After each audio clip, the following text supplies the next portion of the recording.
It's day 5 of the para swimming competition of Paris 2024 at the Paralympic Games as we welcome you to the Paris La Défense Arena in Nanterre for this prelims session.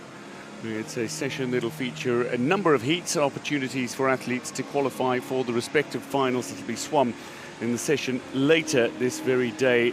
There are 13 gold medal events to be contested on day 5 of the Paris swimming competition. This is the 50-meter pool.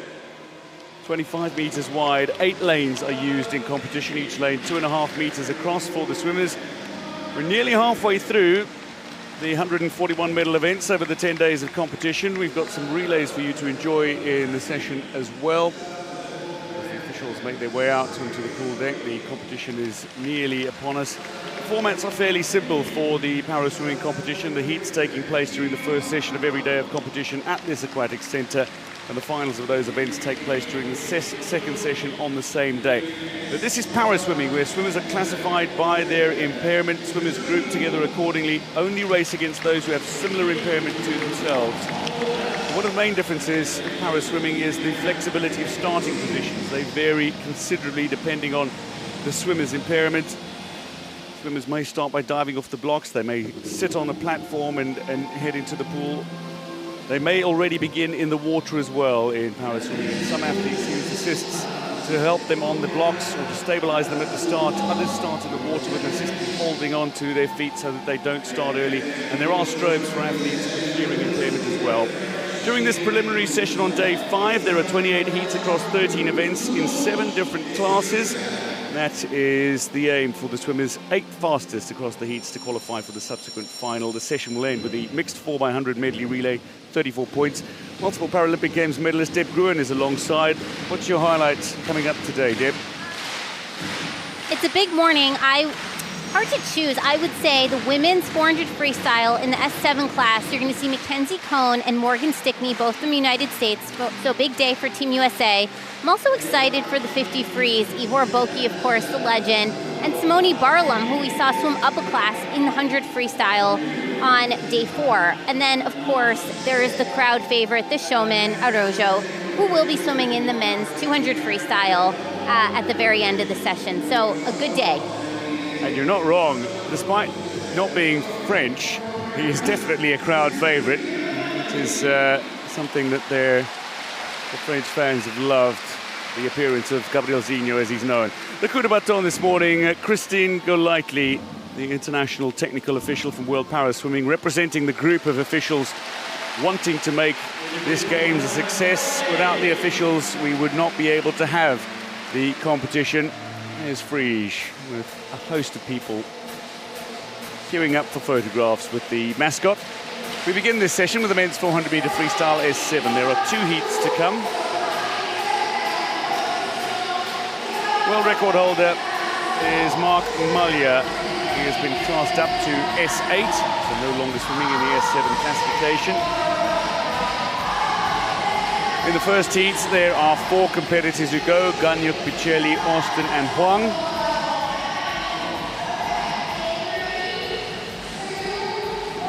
One of the things that makes this a little challenging is the fact that there are only 9 competitors across the 2 heats, meaning only 1 competitor will miss out on a place in the final. What that also means is that competitors simply need to assure they don't finish last to make the final, regardless of the times they swim. A final countdown ahead of the start of the session for those in the stands. And then to the competition proper. Heats to begin. See whether athletes not only qualify, but indeed which lanes they will swim come the finals. The fastest qualifier will swim in lane 4, the second fastest qualifier in lane 5, and so on and so forth, down to lane 8 with the 8th fastest swimmer. Here come the 4 competitors for the men's 400-meter freestyle S7 first heat: Ganyuk, Picelli, Austin, and Huang.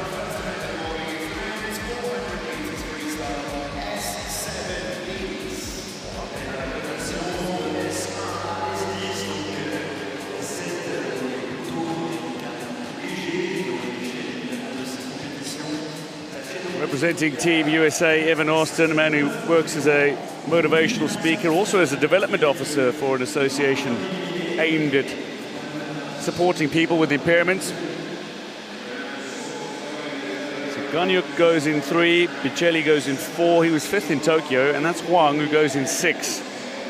Bronze medalist at the Asian Para Games in Hangzhou last year. Here's the Italian, Bichelli. World Championship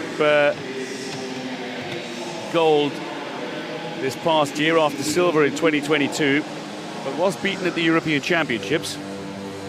And Austin will go with a solid 4:55 this season, going in lane 5. Bichelli, though, comfortably sub 4:40.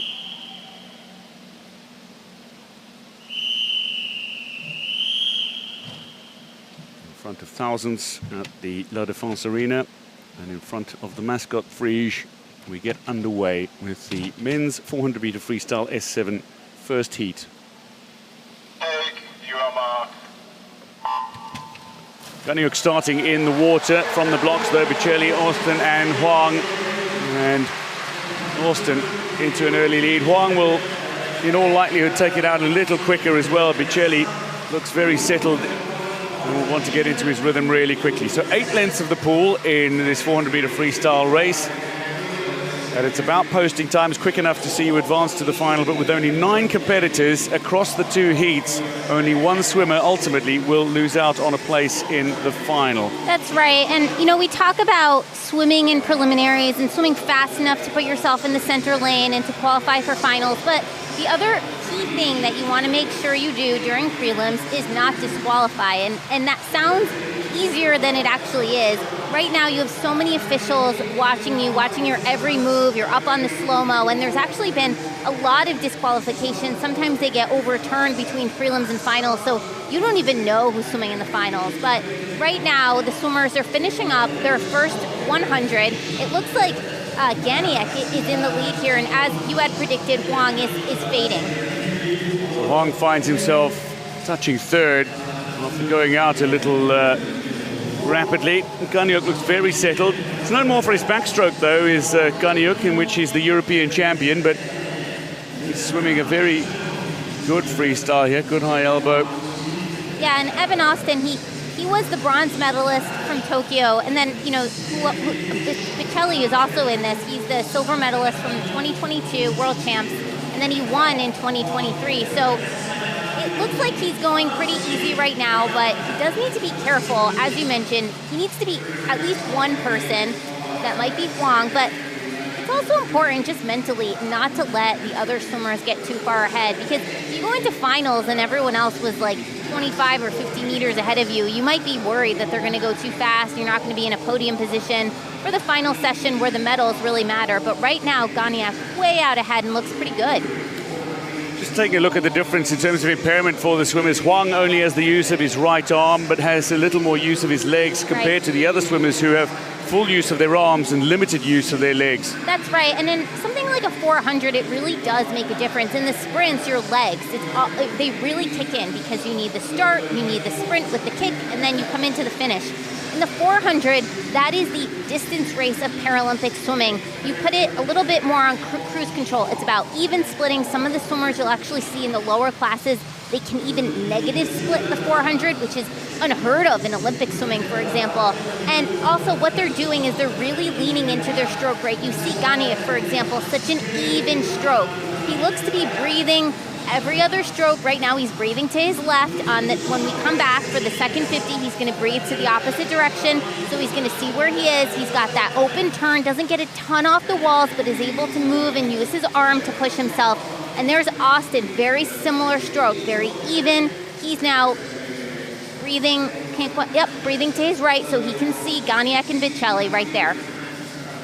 Ganyuk looking very comfortable at the moment, coming back towards the wall at 300. Right, Evan Austin has moved up into 2nd position ahead of Bichelli, with Huang at the moment in 4th, a little further back. Huang, though, able to complete a flip turn at the walls, gets a little off the wall as well, but is lagging a little behind in the stroke. Ganyuk with the open turn, touches the wall and then into the stroke. And Ganiak, with a flip turn. Yep, he does something interesting in his turns. We'll get a better look at it here as he approaches the 350-meter mark. He seems to speed up a little bit as he goes into his turn, which is helpful because if he's using an open turn, he needs to use everything from his arms. Otherwise, he basically loses all speed coming out into the next 50. And here he is. And Evan Austin actually does seem to be making up a little bit of ground here on this 350, which is smart. Again, you don't want to let swimmers get too far ahead of you because then you don't really know what their speed is matching for the final. Oh, there's Ganiak coming again. And he really does. Even with that open turn, he really uses that arm to propel himself off the wall. Evan Austin is making a race of this at the moment. Pulling up on Ganiak. Ganiak has controlled this race virtually from the start. As I mentioned, no more is a backstroker. And does he have a response to Austin in the heats? Austin might be looking to lay down the quicker time and get himself a better lane draw for the final. But the Tokyo bronze medalist is turning this into a race. Ganiak looking to quicken his stroke. He's upping the stroke rates in the closing stages, but it looks to be Austin who's going to get there first, just ahead of Ganiak. Austin turning it into a race, takes it in 4:56.54. Bicelli will come to the wall third, and Huang will touch fourth. He'll be needing to watch the clock in the second heat. But not much separating the top two, separated by 0.12 of a second, Evan Austin from Alexei Ganiak.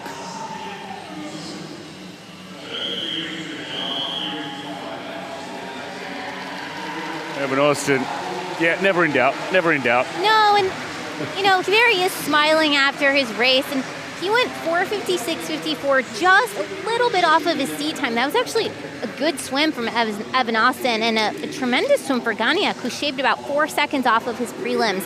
Here they are heading into the wall, and look at that turn from Ganiak. What he does is he uses his arms, then gets his feet on the wall, and uses everything he has to just propel himself. And there's Evan Austin right there in that second position, and he raced this last 50. You wonder if he's sending Ganiak a message for finals tonight, like, hey, don't think you're so far ahead. I am coming back at you. And then Evan Austin, all smiles for the finish. Swimming 38s, his penultimate 50 was 36, and he came home in 34. So Evan Austin really did turn it into a bit of a race. 2:29 at the 200 mark for Evan Austin, 5 seconds off the pace of Ganiak, but he finished 0.12 of a second ahead. Austin takes heat one ahead of Ganiak, with Bicelli third.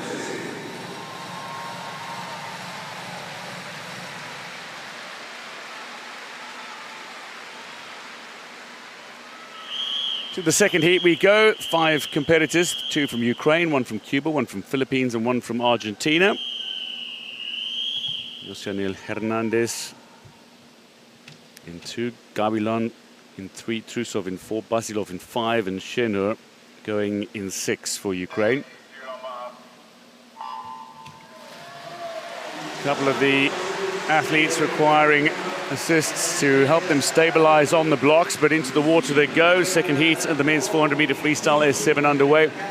So really important to settle into your rhythm in the pool early, get your tempo right, get your breathing right, and so often getting your breathing right is part of settling into your stroke. In the early stages, all but Shenur up effectively in a line, but it looks like Ernie Gavilan, who was 6th in Tokyo, is going out a little quicker here in lane 3. That's right, and the swimmer I'm interested in watching here is Andrei Trusov from Ukraine, who's sitting right there in lane 4. Looks to be about in second right now, but unclear what exactly he's going to do during prelims. I doubt he's going to go all out. I think he's probably going to save it up more for the finals. Trusov has had a bit of a difficult meet so far. He did disqualify during the 100-meter breaststroke, where he was in a medal position. So interesting to see what he does today in the 400. He's definitely going to be hungry for a medal and wants to get himself back on the medal stand. Well, Gavilan is having a great time of it in the opening stages. The Asian Para Games gold medalist looks to be pushing the pace. Basilov has got an incredibly quick finish and will push the pace if needs to. But Ernie Gavilan was working as a housekeeper in Philippines when he first encountered swimming as a potential sport, and has developed into a swimmer who is now competing at elite level at his 3rd Paralympic Games. A man who was flag bearer for his country at the opening ceremony of these Olympic Games. Very highly regarded and a genuine trailblazer in terms of para swimming in Philippines. comes to the wall well ahead at the 150 mark, 150.43. So Gawilan is taking this out quite hard. He did something similar at the World Championships in Manchester, but ended up finishing off the podium in that occasion by finishing 4th. Basilov and Trusov are effectively side by side. Schener now in 4th, and Hernandez of Cuba has touched 5th, but still not out of potentially making the final. That's right. There's 9 swimmers here, so all you have to do is beat one swimmer. I would say strategy-wise for prelims, you don't want to finish last in your heat. That is way too close. You might be, because then if you finish last, then you're banking on you're beating someone else from the other heat, which is just not the strategy you want for the Paralympics. And here they are coming into the wall. It looks like Basilov and Trusov just on cruise control. They are taking it very easy, saving it up for the final swim. It looks to be Trusov with just a slight lead over Basilov, but Gawilan really setting the pace, and he is going out hard here. So they're all familiar with one another. Basilov, who finished in silver medal position at the World Championships last year, bronze for Trusov, and 4th for Gawilan. Know one another fairly well. They've swum together over the years. Basilov, with that fast closing speed, will know that come the final time, if he's in a decent lane as well, he's got the finishing ability, he's got the speed to close it out, and he's already proved that at these games. He's having a fine meet. Trusov, though, touches 2nd. Gawilan eating up the water. He's over 10 meters ahead. He is, and you have to wonder, did Gawilan see the first heat? Is he trying to beat the times? You saw the quick race between Evan Austin and Gagnac from heat 1, and now we have Gawilan heat 2. I think those are the 3 swimmers that you're going to see in the middle of the pool, but never, ever count out Trusov and Basilov for finals. It's just hard to tell what they have in store right now. Well, that's it. I mean, Gawilan can swim sub 5 minutes over this distance, but Trusov is a 4:35 swimmer at his best. Right. And that, he's not showing it at all now. It's almost like he's going out in a bit of a training swim. But there's a great intensity from Gawilan, who's making a real race of it in terms of setting a decent time here as he continues for the next 60-odd meters in the pool, through the 350, and then home. He should be sub 5. That's right, and swimmers like to approach prelims differently. Some swimmers like to go out hard, both prelims and then again in finals. And what they do is they use prelims to get out the kinks, right? To get out the bugs, make sure how they're feeling. Are they comfortable? Where's their stroke? How's their feel of the water? Others, they're so confident in themselves, they say, you know what? All I have to do is qualify for finals. I don't need to go out hard. I don't need to waste my energy. And you see these 2 different approaches displayed right here in this heat. Leading by 20 meters at the moment is Gawilan. He is going to come to the wall in a very accomplished time. He will qualify 3rd quickest. He's just outside 5 minutes. Gawilan touches 5 minutes, 0.13 seconds. He'll qualify 3rd quickest for the final and swim in lane 3. Trusov just ahead of Basilov, both easing to the wall. And what it'll mean is, as Trusov hits the wall 2nd, Basilov 3rd, and Schener 4th, it means that José Hernandez of Cuba is going to be the swimmer who misses out on a place in the final, because Huang's time of 5:10.55 from heat 1 is good enough to see him into the final. So just on 5 minutes for Gawilan. He takes heat 2 in the 400 free S7. Here you see Trusov. He gets a little bit of assistance on the block to make sure that he stays in place, and that helps him with his stability. And then you just see, right here, you see the differences in approaches among the swimmers. Gawilan, he went for it. He's only about 2 seconds off of his seed time. And you can compare that to Trusov and Basilov, both of them well under 4:40 swimmers, and they really took it easy for prelims. They were conserving their energy. They swam this smart. They knew exactly what they needed to do and who to beat to get themselves into the final. Trusov and Basilov, watch them both in the final, read nothing into their swims in the preliminaries. Schener also qualifies for the final. Gawilan takes heat 2. What that means is that 4 from the 2nd heat advance, and the 4 from the 1st heat advance. Austin ahead of Gagnac, ahead of Gawilan, the top 3. But watch Trusov and Basilov come final time.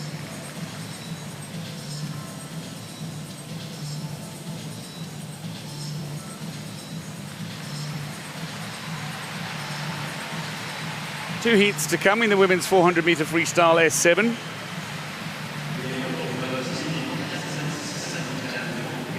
Morgan Stickney is the world record holder, well sub 5 minutes, 4:51.50. The great Jacqueline Freni of Australia is the Paralympic Games record holder from her win in London 2012. Almost 12 years ago to the day. Mexico have 2 competitors who go in this first heat in Naomi Someira and Naomi Ortiz.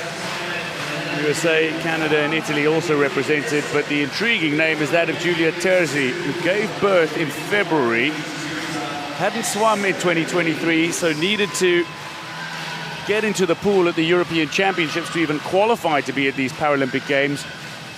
And Terzi will go in lane 4. That's Duquesne of Canada, who will go in lane 3. Lettenberger of USA, who was 4th in Tokyo. 3-time World Championship medalist, including silver last time out. And there's Ortiz, just 16 years old, 5th at the European Championships as part of her final preparation for Paris 2024.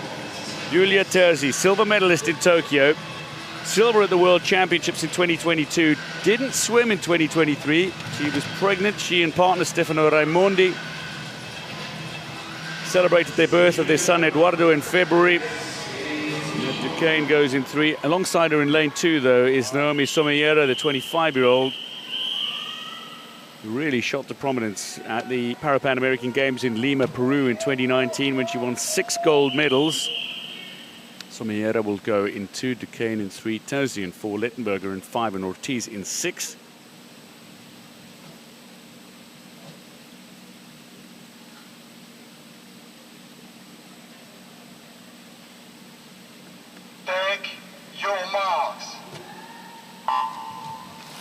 Terzi sitting on the blocks into the water, but once she gets into her stroke, she is quick. But in a sense, we don't really know what to expect from Giulia Terzi. She has only recently given birth. She gave birth to her son Eduardo in February. She was forced, in a sense, to get back into the pool at the European Championships in April, just 58 days after giving birth, to qualify for the Paralympic Games. She was able to do that, but we're not really sure what to expect from Terzi at the moment because her swimming over the last 2 years has been limited. But she, at her best, is capable of winning gold, and you can expect her to be challenging the US swimmers Stickney and Cohen come final time if she is at her best. But what does she need to do now in the prelims, do you feel, to get a feel of swimming at her best? Right. I mean, right now, it would be great for her, just in terms of her own confidence, to win this heat, and that's exactly what she looks to be doing. She's going out strong. She's over a body length ahead of the other swimmers right now, and she looks to be very strong. And I think what's also important is that she doesn't overswim any of these 100s. Every single 100, if possible, should be relatively even. Of course, the first one's going to be a little bit quicker because she has the help of the start, and then she's also going to want to come home strong. The third 100 is probably the key 100 of this 400. It's where swimmers like to make their move. They're going to either go out ahead or that's going to be where they start to fade. And Giulia Terzi, if she's able to stay through that third 100, everyone will know she's back, she's strong, she's in such good form. And here she is with a fairly commanding lead, but it does look like the other swimmers are trying to make a move if possible, especially the Canadian coming up. She's kind of snapping at her heels, but Terzi actually looking to extend here. Yeah, well, Sabrina Duquesne, she had a breakout year in 2023 at the 2023 World Championships in Manchester. She actually won her first major international individual medal, a bronze medal in this event, the 400-meter freestyle. She was also 5th in the 100-meter freestyle. It was a solid year, it was 2023 for the swimmer from Quebec, and very distinguished para swimmer from Canada, and she's making up ground now on Terzi in the center lane, in lane 4. Lettenberger is also making a little bit of a push and reeling in Terzi slowly, but it looks to be a very measured swim from the Canadian. Ortiz at the moment is in 6th. Someira a little way back for Mexico, but the Mexican swimmers then in 4th and 5th. Duquesne within a body length of Terzi now as they come to the wall at the 200. It's Terzi still in front, but not by much.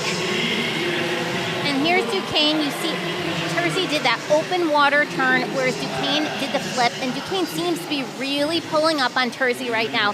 I talked about the third 100, and this is where swimmers, we expect them to make their move. The Canadian seems to be passing Terzi, but look at Lettenberger really hanging with them, all three of them on the screen, and Lettenberger is coming up on Terzi right now. Terzi could be falling back to third soon. Lettenberger's got some of the pedigree as well. 3 times a World Championship medalist. She was silver medalist in Manchester last year. Somebody who's got the endurance as well. She's a para-triathlete outside of para-swimming. Now this is a great turn from Duquesne, who touches just ahead of Terzi. She's got the flip turn, gets a little more off the walls than Terzi does. But the Canadian now in front. Increased her stroke rate and is swimming consistently 40s. Terzi just dropping back a little, having swum 42 over that last 50, with Duquesne going 43, or 40.3. That's right, and you know, I know this is the preliminaries, but still, someone like Terzi, who's been away from the water for so long, probably got some bugs to work out, and this is where she should be doing it. But Duquesne sending a strong message. Terzi still hanging there with her, and here comes Lettenberger. Yeah. So Terzi touches ahead of Duquesne. Lettenberger within 2 seconds now. They're making a race of it in heat 1 of the women's 400-meter freestyle S7. These are 3 competitors who could well be challenging for medals come final time. Terzi just falling back on some of her great experience. Silver medalist from Tokyo, not wanting to relinquish the lead. Did so for a moment to Duquesne, but is in front now and looking to hold on. But Lettenberger really challenged it. Lettenberger actually seems to be challenging and passing Duquesne from Canada. And now she is at the heels of Terzi. Is she going to turn it on for this final 50? You know Lettenberger, if she can, she's going to try and win this heat. Well, Duquesne and Lettenberger both 23 years old. Terzi very much the veteran in this race at 29.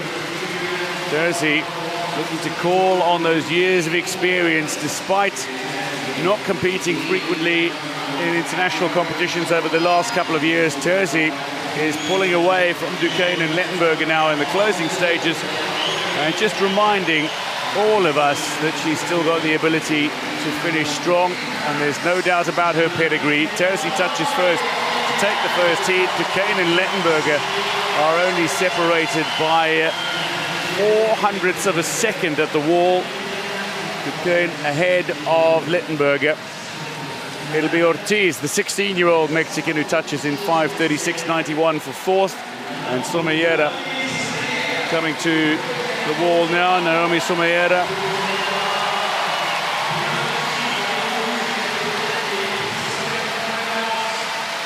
Being spurred on by those in the venue at La Défense Arena. The crowd support has been sensational for all the swimmers. Touches just outside 6 minutes, 6 minutes, 0.25 seconds for Somellera.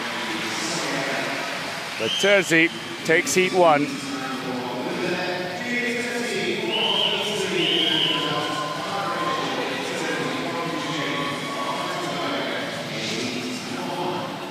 here's the start. You can see the differences in how the swimmers start. Terzi sits on the block, she leans back, she's got that towel to prevent her from scratching the surface of the blocks, which is very rough, and then she uses her arms to push forward. Here she is with that open turn, and Terzi just swam a very commanding 400 free. She almost got caught there during that third 100, but then she came back and she finished really strong. She went out 5:22, which is a bit off of her sea time. This wasn't a super quick preliminary swim, but what Terzi did is she just sent a message to everyone else saying, I'm back and I'm in good form and I'm ready to challenge for the medals, which is so important in Paris. Terzi takes it ahead of Duquesne, Lettenberger third. Ortiz and Somellera will be watching the clock in the second heat.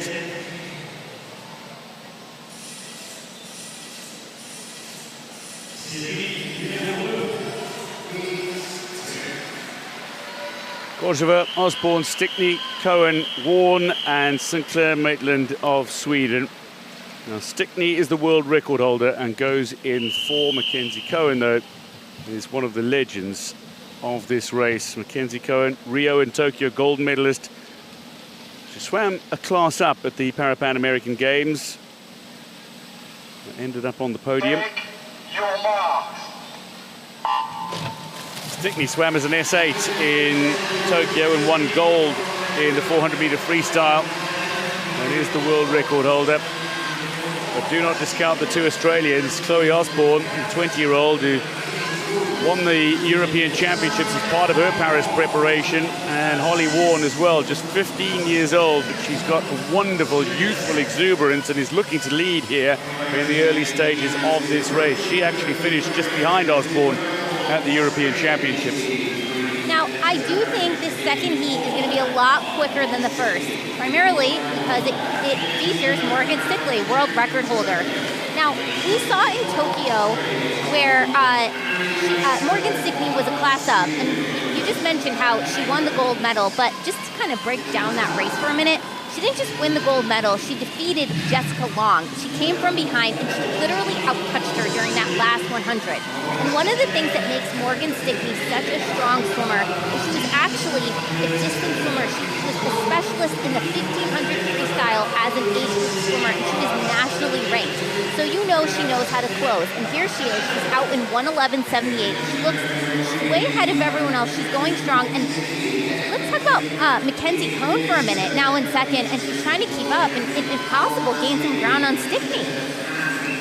So Osborne is not too far off the shoulder of Cohen, but Cohen is looking to move up the pool and close a little on Stickney. In terms of times, Cohen is a little off her best coming into these Paralympic Games, swimming outside of 5 minutes. Stickney, though, somebody who set the world record earlier this year, 4:51.50. You know she's in form, and she's swimming peak times coming into the Paralympic Games. She is going to be tough to beat, but if there are swimmers that can catch Morgan Stickney, Cohen's got to be right up there.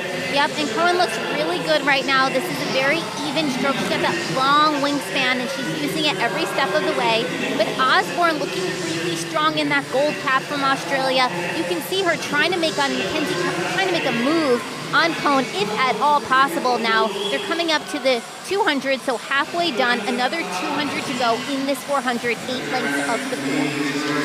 Morgan Stickney touches first. It'll be Cohen to touch second, and third for Osborne. Osborne, who's somebody who just loves the environment of the pool. Not only does she swim and compete in para-swimming, but she's a photographer as well, a sports photographer as well, and often ends up being the photographer at competitions and meets for non-para swimming. She's consistently involved in swimming wherever she goes, both in work and as an elite athlete. But it is Stickney in firm control of this race, while Cohen threatened to close a little on Stickney. Stickney has just pulled away and really put it down a little. She's been swimming 36.37 over the 50-meter legs. Cohen a little off that time. She's just gone 39 again after going 38 before that. So it's Stickney pulling away. Good 10 meters clear of Cohen at the moment, with Osborne sitting third. That's right, and Stickney, she seems to be attacking this preliminary swim. We talked a little bit earlier about how some swimmers like to kind of post it going into finals, but it doesn't really look like that's what Morgan Stickney is doing. 3:42.17 with one more 100 to go, and here comes Mackenzie Cohn also attacking this final wall. So a really good time potentially on the cards for Morgan Stickney. The first heat was 5:22. It is going to be substantially quicker in the second heat if Stickney decides to keep up with the pace that she's swum out in. Mackenzie Cohen, she's just increased the stroke rate a little, maybe wanting to finish a little stronger in this heat. But Morgan Stickney at the 350 mark is going to touch in 4:20. So she's well set to go sub 5 minutes if she wants to. Yep, she is. And I don't think she's going to challenge her world record this morning, but wow, she is over 25 meters, it looks like, ahead of everyone else. And it's not just anyone, she's ahead of Mackenzie Cohn. Now Mackenzie Cohn, three-time world champion in this event, finds herself lagging some way behind the S8 champion in Tokyo.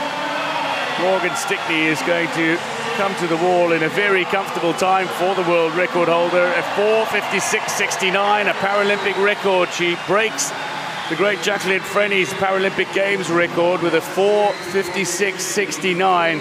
Mackenzie Cohen will come to the wall now and touches in 5:09, so that's about the best she's gone over the last year. And Chloe Osborne for Australia is coming to the wall now. She'll touch around 5:20, 5:19.43 for Osborne. Warren next to the wall for Australia with both Korzeva and Sinclair Maitland of Ukraine and Sweden respectively in the pool. Warren touches fourth in a 5:33. Yes, Veronika Korzeva, still 16, fourth at the European Championships. She'll be a little way outside of her best, will Korzeva. I will touch now in 5:51. And Sinclair Maitland, fifth at the World Championships last year, some way off her best, touches sixth, 5:57.26. That's a wonderful marker laid down by Stickney. Paralympic record in the heats. 4:56.69. Here's Morgan Stickney. You saw that towel on the block. She uses the block and propels herself forward. Coming up, she led this race from start to finish, and that was a big heat. That heat was a lot faster than heat one. Just to give folks a sense, the first, second, and third swimmers in this heat two were all faster than Julia Terzi's 5:22 from heat one. Morgan Stickney comes in 4:56. She's about 5 seconds off of her world record time. And Mackenzie Cohen went 5:09, which is quicker than her sea time. So she also had a good preliminary swim. And both of them looking to challenge for medals tonight. I think right now it's hard to keep Morgan Stickney off the gold medal stand, but certainly silver and bronze are up for grabs. Morgan Stickney in Paralympic Games record time takes heat two. So advancing to the final, Stickney ahead of Cohen, ahead of Osborne, ahead of Terzi. Canada, USA, Australia, and Mexico. 3 from USA, 2 from Australia in that final.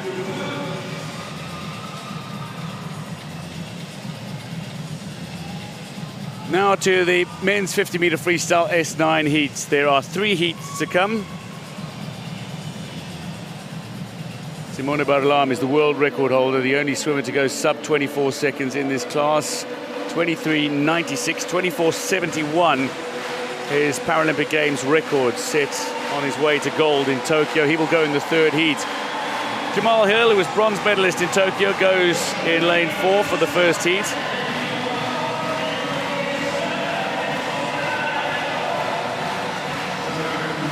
A race that also features Malte Braunschweig, whose older brother Ole competed in both Paris and Tokyo before that at the Olympic Games.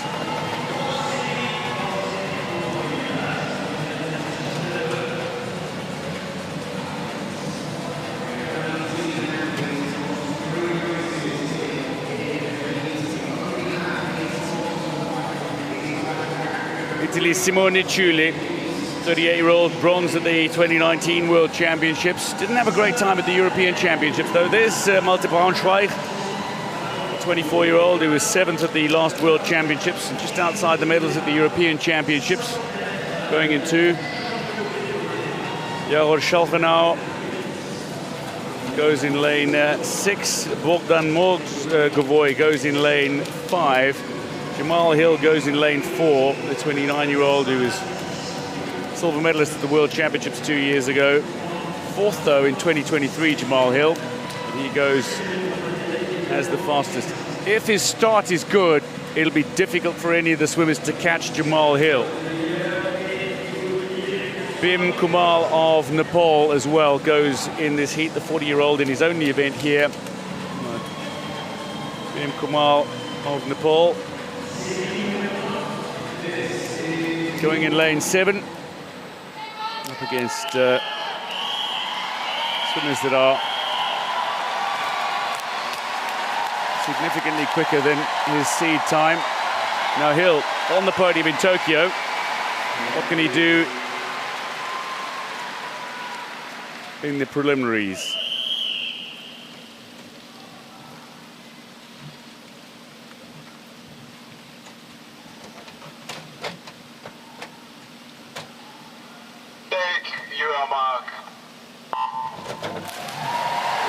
Julie gets off to a great start going in lane 3, the 38-year-old Italian, but Braunschweig is very quickly into his stroke and looking good. But once he's into his stroke, Jamal Hill will look to lead through 25 meters and does. It's Jamal Hill pushing through the center.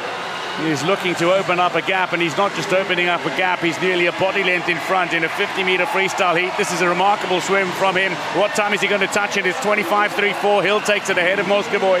It's Schalkenau who touches third ahead of Chuli. Braunschweig eventually fades to fifth. And Kumal comes to the wall now in 35.08, just outside his best. But Jamal Hill, 25.34, that's a very competent time laid down by the S9 swimmer. I would say it's more than a competent time. That's a strong time. That's a very strong time for a heat, yeah. And you know, you mentioned for Jamal Hill, if he gets off the block quick, he's very difficult to catch. I agree, but did you see when he was in his stroke? I mean, here he is right behind the block. He did not have the quickest of starts. But what happened with Jamal Hill is once he got into his swim, he just continued to extend his lead. It's such a powerful stroke. Here he is right there, and you can't even see the other swimmers on the screen. That's how far ahead he was in just a 50, one lap of the pool. Takes the win. Chile first to congratulate him for that swim. Chile outside the top 3 and in danger of missing out on the final. The 25.34 from Hill takes it ahead of Moscovoy and Schalkenau. There's still 2 heats to come.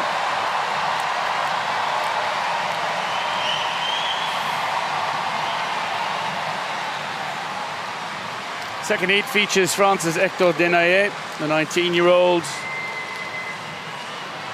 Wojcinski of Ukraine goes in 3. Solberg of Norway goes in 4. Tarasov goes in 5. Spain's Schrink goes in 6. And Kentrell Kidd of St. Vincent and the Grenadines goes in lane 7. This Denayer took silver in the 100-meter breaststroke here. Kentrell Kidd, the 18-year-old flag bearer for St. Vincent and the Grenadines at the opening ceremony.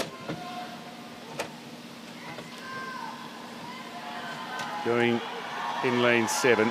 Solberg was 5th in Tokyo, but he's been quick this year, around the 25-second mark.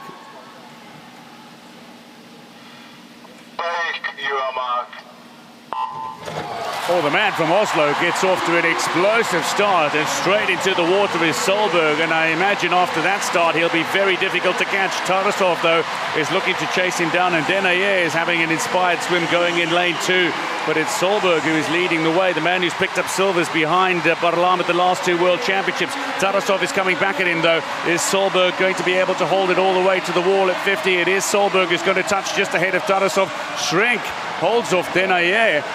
Closing quickly, the Spaniard. Kidd touches now 6th in 31.45, but Solberg takes it in 25.26. So far, the quickest qualifier is Fredrik Solberg, but Tarasov is not too far off. But Solberg, what a great start. Yeah, and that was a really fast heat. So Solberg just went 25.26.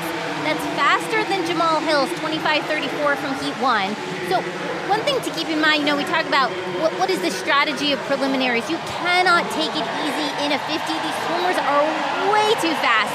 Solberg just diving right in and attacked this 50 every step of the way. Got off to an enormous start and held the lead the entire way. Tarasov came in very strong at the end in that black cap and really tried to challenge, but by that time Solberg was too far ahead and was able to get his hand on the wall first. There he goes. Yeah. Okay, it's okay. Yeah, it's okay. He knows he can go quicker. Well, if I could put up a 25.26 too, I thought, you know. Yeah, it's okay. That's a fast time from Solberg. Do not be fooled by his reaction. 25.37 should see Tarasov into the final fairly comfortably. Schrink with a 26.01 may just be in the final as well, but that means Chuli from Heat 1 is in danger of missing out on the final. Going in the third heat of the men's 50-meter freestyle S9, Antoine Boisvorn, Jose Antonio Mari, Hugo Didier goes in lane 3, and A massive cheer for the French star, but he goes alongside Simone Barlam, who goes in 4 as the reigning world champion, the European champion, the world record holder. Chili goes for China in lane 5. Vasilenko of Ukraine goes in 6, and Gabriel Silva de Souza goes in lane 7. The Brazilian is an S8 swimmer. He was 4th at the Pan American Games, swimming a class up, but he's going to need to better his best by some way to make the final. Watch out for Barlam. Can he go sub 24 seconds? Take your mark. Well, that's a very, very slow reaction time from Barlam off the blocks. He's certainly not going to be going 24 seconds or lower here. Gier got off to a really good start and is going in lane 5. Didier looks little strong, but he is well behind Barlam at the moment. Through 25 meters, Barlam is leading. It was the start that really set him back, but once he's into his stroke, he's difficult to catch. Gier is trying hard, so is Didier, but it's Barlam in Paralympic Games record time, 24:24, touches ahead of Gier. Vasilenko 3rd ahead of Didier. So, Simone Barlam puts down a time that is over a second quicker than anybody else in the heats. A 24:24, a new Paralympic Games record, bettering his mark in the final in Tokyo, where he won in 24:71. Now, Barlam did not get off to a quick start, and that is probably the difference in this 50 between a world record and not. But look at him, over a body length ahead of everyone else with a 24:24, sets a new Paralympic record in the process.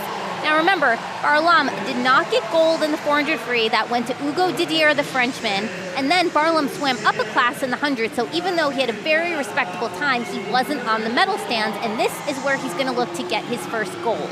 24:24 Paralympic Games record for Barlam, who takes heat 3 and qualifies quickest for the final.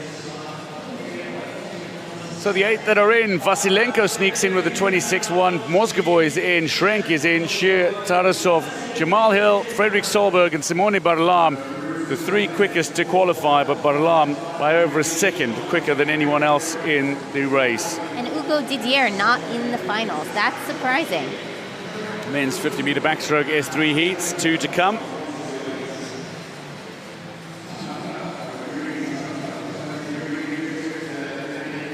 Lim Byung-eun, the world record holder.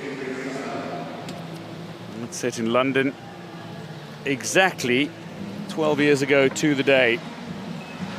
Chateau,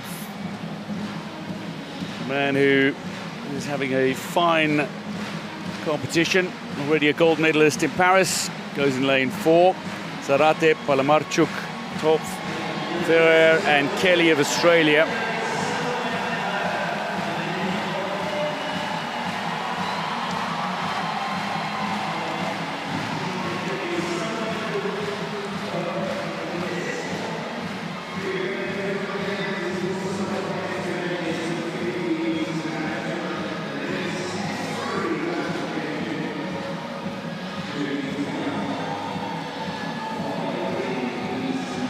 There's 5 in the first heat, 6 in the second heat.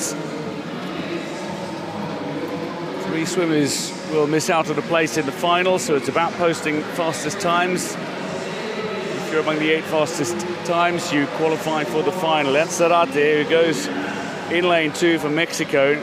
This is not his best event, and he's around a 57-second swimmer. But a man who's around a 47-second swimmer is Top, who goes in 4. Only really Diego Lopez of Mexico and Denis Ostapchenko, who go in lane 4, have swum around the times that Top can post. Ferrer is quick in this race. It's only 50 meters. So 1 length of the pool, very much a sprint.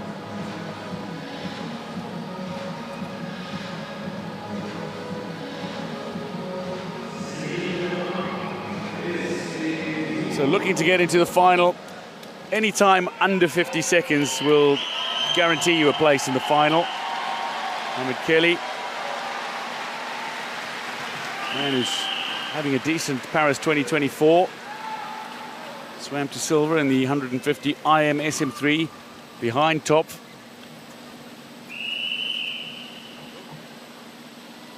Palamarchuk's a sub 50-second swimmer, Rio bronze medalist as an S2 swimmer.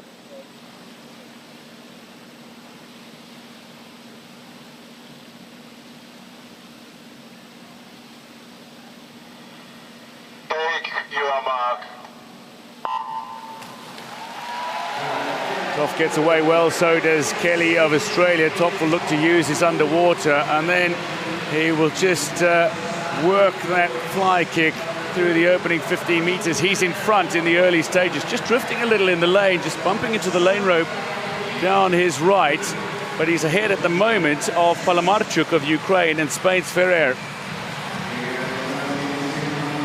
And you can see all the swimmers in this race swimming just very differently in top. We know in what great form he's in. He just came out and he attacked the 150-meter individual medley, surprising everyone. And that was such a great swim from him. But right now, Palamarchuk does seem to be catching him. And Palamarchuk has the reach advantage at the wall. If he can get there on the stroke, it's Palamarchuk just ahead of Toff in the heat. They both go sub 50 seconds. 48.95 and 49.14. 52.54 for Ferrer, who touches third. Kelly fourth, 56.97 and 59.02 for Zarate, which I suspect will not be quick enough to make the final. Kelly will be watching the second heat with interest, but Palamarchuk, that great reach advantage at the wall, takes it just ahead of Top. The top two comfortably under 50 seconds in this first heat. That's right, and normally in a 50, the swimmers with the strongest start are able to hold on because it's not enough for the other swimmers to come back at them. But here, Top just ran out of room as the Ukrainian with that long arm reach was able to out-touch him with a 48.95 for heat one of the men's 50-meter backstroke. Palamarchuk takes it ahead of Top, ahead of Ferrer of Spain. Kelly and Zarate will be watching the clock in the second heat. Kelly may just sneak in, but barely. It's going to be tight. Yeah.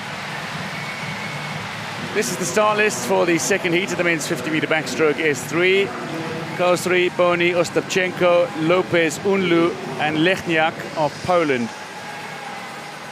The veterans in the wider lanes, Kausry, the 50-year-old from Thailand, and the 46-year-old Lechniak of Poland. More of a freestyler. Kausry, though, was fourth at the Asian Para Games last year in Hangzhou. But Rio bronze medalist Vincenzo Boni goes in three. Ostapchenko won silver in Tokyo, and the bronze medalist from Tokyo, Diego Lopez of Mexico, goes in five. He's the three-time world champion in this event, is Diego Lopez, and the Pan American Games champion. But the reigning world champion and European champion is Denis Ostapchenko, who's gone 45 seconds this year.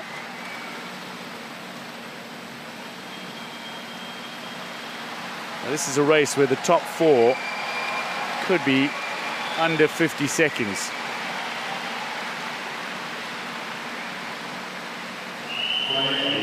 It'll be nervous watching for Ahmed Kelly, who was fourth fastest in the first heat. Take your mark. Getting away well, Lopez, he and Ostapchenko, who both use the single arm backstroke. Vincenzo Boni uses the double arm backstroke, goes in three. And Unlu of Turkey, who was sixth at the European Championships after finishing sixth at last year's World Championships, is looking to challenge for third spot at the moment. But it's Ostapchenko ahead of Lopez here, and Boni looks like he's just ahead of Lopez through the 15-meter mark to go in the pool. This is a great swim from Ostapchenko, though. Yeah, I mean, and he was silver in Tokyo, and then bronze in 2022, and then gold in 2023, looking to get his first gold. Oh, that's a 45.97 swim. That is significantly quicker. It's just Lopez at the wall ahead of Boni. Unlu touches fourth. So 50 seconds was a mark that only Ostapchenko was able to break in this heat. And he didn't just break it. Oh, yeah. He went over 4 seconds faster than it. Lopez can go significantly faster, maybe just saving a little something for the final, but quite a few genuine medal challenges in this race. The top two qualifiers, both from Ukraine, Ostapchenko and Palamarchuk, will go in the center lanes for the final. And Ostapchenko's, his arms kind of finished diagonally. He can't quite get his stroke to go next to his ears. It's about a 75% of his stroke, but what he does is he keeps his arms moving so quickly that nobody else could even come close to him here. I mean, 45.97, and then the next best one was 50.64. That gets Ostapchenko comfortably in the first seeded position for tonight's final. These are the 8 qualifiers. Ukraine have the top 2 qualifiers. Germany's top is 3rd. Mexico's Lopez, Boni, Ferrer, Unlu of Turkey is in, and Ahmed Kelly just sneaks in with his 56.97. Makes yet another final. There's the Australian.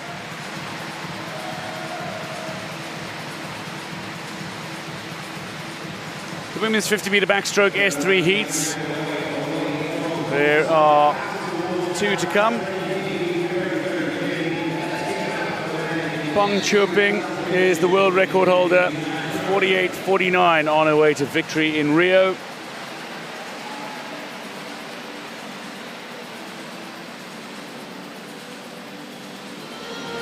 The first heat features 6 competitors, 2 from Brazil, including Mayara Pereira and Edenia Nogueira, one of the legends of para swimming. There's Patricia Baye, now 55, one of the oldest competitors in the pool at Paris 2024. 11 times a Paralympic Games medalist, though, 4-time champion, and still winning races. Brazil's Pereira will go in 3. Zoya Shurova will go in 4. She was 5th in Tokyo. Edenia Nogueira, Athens and London silver medals in the S4 classification, now swimming as an S3.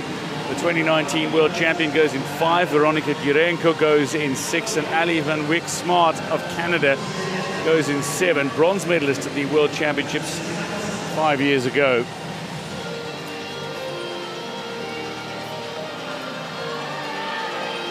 There's Pereira Barreto of Brazil. Bronze medalist at the World Championships 2 years ago. 4th in Tokyo. Patricia Baye.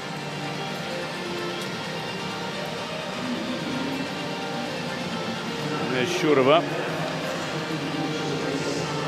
Gyurenko going in lane 6 now, 27. She made the final of the World Championships, but faded to 7th.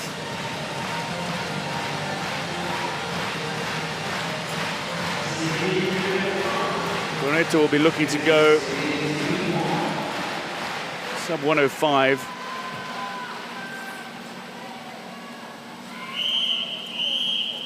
But a really good time will be sub 60 seconds in this race. The first heat of 2 in the women's 50-meter backstroke S3. The sub 60 second swim will effectively guarantee you a place in the final.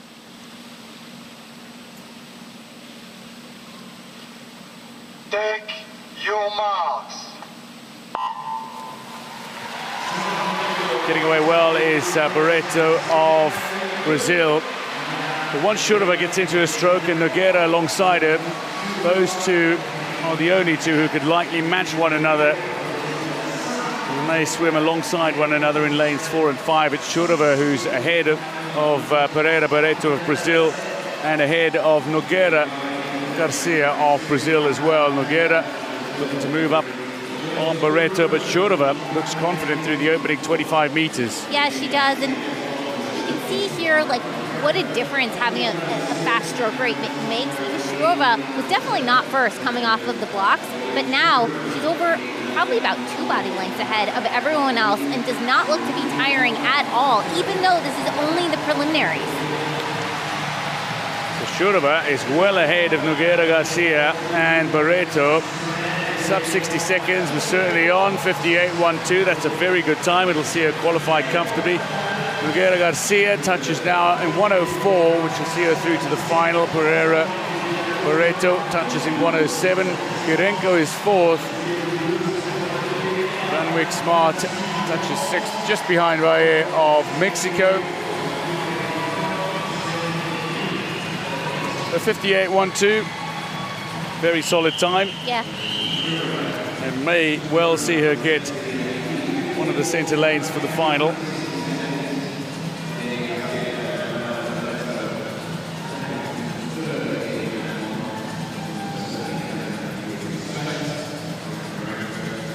And you can see the start here. The swimmers just resting their head in the water before it goes off.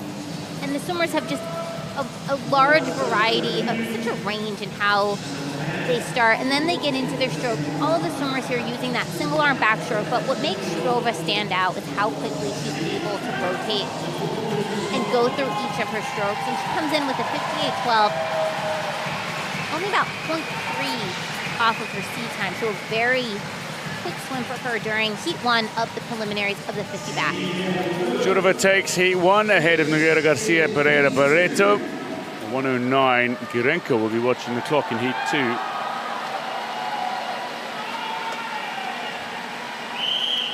The start list in the women's 50-meter backstroke S3 features the overwhelming favorite in Ellie Chalice of Great Britain. She is the reigning world champion and European champion. She goes in 4. Enns of Canada in 2.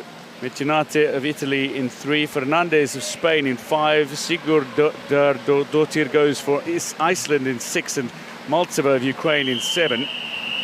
Chalice was the silver medalist in Tokyo, but by far the fastest swimmer in the world this year. And has got the credentials to back up her favourites tag.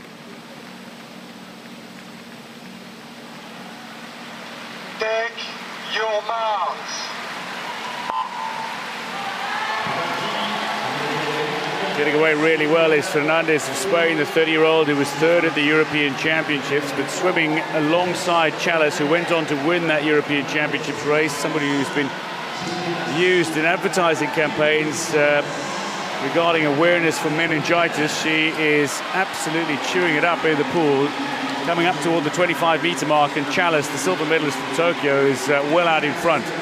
Now, Ellie Chalice was not the first. She was actually last coming off of the blocks, but now look how quickly she's able to move through the water. None of the other swimmers can even come close to keeping pace with her, and she is blitzing her way down the pool. Chalice ahead of Fernandez, ahead of Mecenate. Sigurdardottir from Iceland is 4th at the moment, but Chalice will come to the wall and touch in 53.86 as the quickest qualifier. Will have laid 4 for the final. It's a good time as well for Fernandez as well, 58.63, so she'll be in lane 3 for the final. Mecenate touches just outside the 1 minute mark. Coming to the wall now is Sigurdardottir of Iceland, 1:10, and Enns in 1:13. Maltseva to the wall now for Ukraine. But Chalice qualifying quickest by nearly 5 seconds. She always looks so happy. She does. Still only 20, and has got an incredible list of achievements already. Mecenate, 4th at the European Championships, just 3rd in this heat.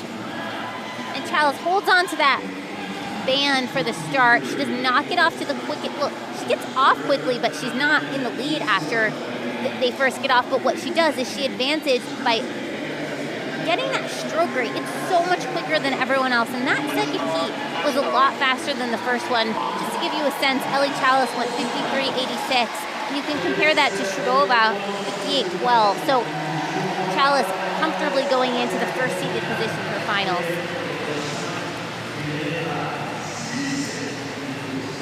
Chalice takes the second heat ahead of Fernandez, ahead of Mecenate.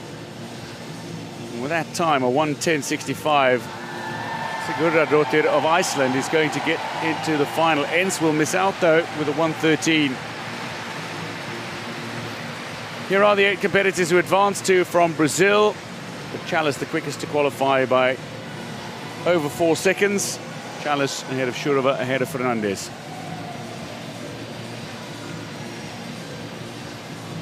Two heats to come in the men's 100-meter breaststroke SB14. This classification for swimmers with intellectual impairment.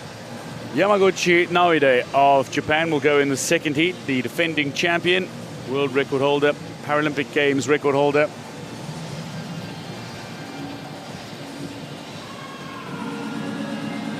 Vasil Krajnik, Nicholas Bennett, Jean-Pedro Brutus de Oliveira and Artem Pavlenko go as the four competitors in the first heat. Krajnik was 4th in Tokyo, Bennett was 5th in Tokyo, Brutus de Oliveira was 7th in Tokyo. Pavlenko been around for a number of years. He finished with his silver medal position in London. Swimming off his best times now though, but did pick up bronze at the European Championships, did the 34-year-old. There is Krajnik of Ukraine, silver at the European Championships. Bennett, silver at the World Championships last year, and already a silver medal in the 200 freestyle here for Nicholas Bennett.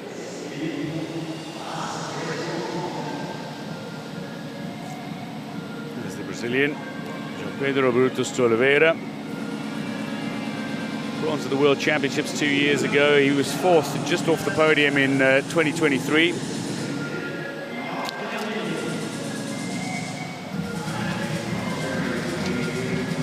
Two lengths of the pool for this breaststroke heat, SB14.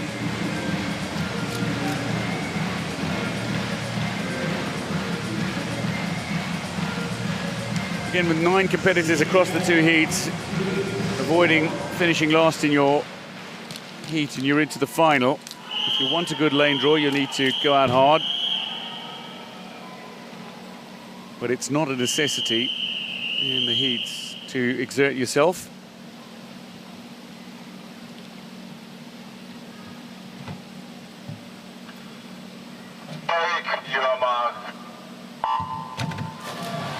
Good start from Bennett. Into the water, looking to use his underwater as well, uses nearly all of the 15 meters available to him. Good solid kick as well, but Brutus de Oliveira is looking strong alongside him and is just edging in front of Bennett at the moment. A slightly higher stroke rate from the Brazilian. You know, these swimmers, even for a prelim swim, they're fairly bunched together. I would say the Brazilian about half a body length ahead of the others coming into the first wall, 30.39, very respectable first 50. Gives that slight fly kick underwater and then comes back into his stroke. But wow, what a turn from Bennett. That was very good for that turn right there. He's got the long, languid stroke, does Nicholas Bennett. Has he got enough to make up ground on the Brazilian in the closing stages? Krajnik is still not out of it, but Bennett looks to be coming back. 15 meters to go in the pool. And Brazil's Brutus de Oliveira is still leading.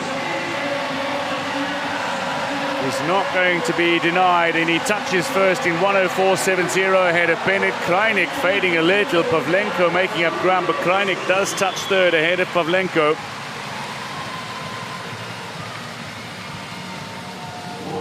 A 1:04.70 takes it, just a little quicker than his seed time. Bennett at 1:05, some way off his seed time.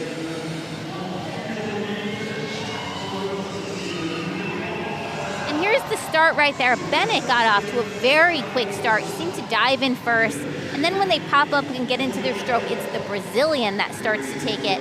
And here they are coming into the wall. The Brazilian first, but Bennett had a great turn, and his underwater pullout was tremendous. He made up a lot of ground right there. But then again, the Brazilian getting into his stroke, he's able to extend the lead, and he finished in 1:04.7, which is actually a little quicker than his seed time.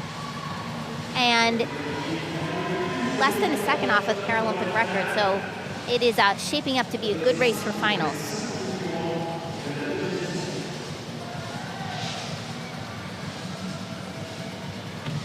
Confirming the results then of the first heat, it is Brutus de Oliveira ahead of Bennett, with Krajnik touching third. Top 3 guaranteed a place in the final.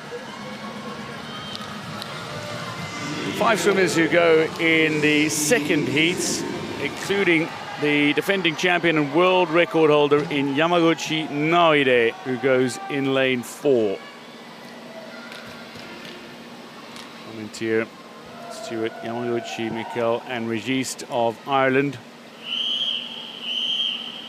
This is Yamaguchi, three-time and reigning world champion, the Asian Para Games gold medalist. Parmentier goes into World Championship bronze medalist a few years back, 5th European Championships though.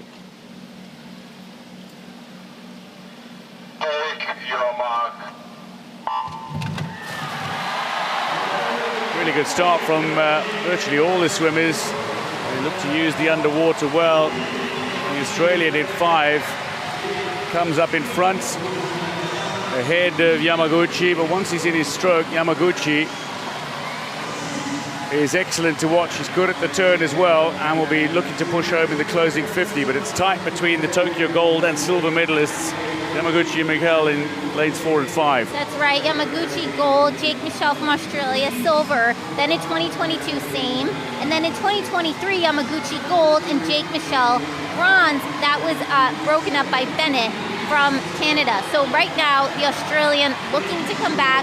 He's definitely trying to challenge Yamaguchi, but Yamaguchi, once he gets into that stroke, look at that surge every single stroke. Very difficult to beat, very difficult to beat.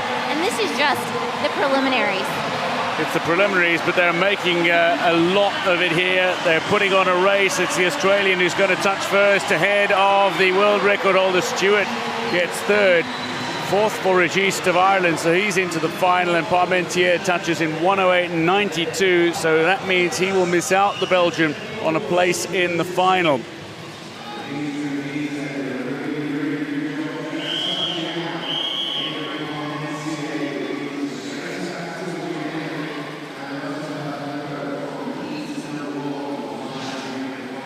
So that was a great swim for the Australian with a 104.66. And what he did so well was he got off the blocks.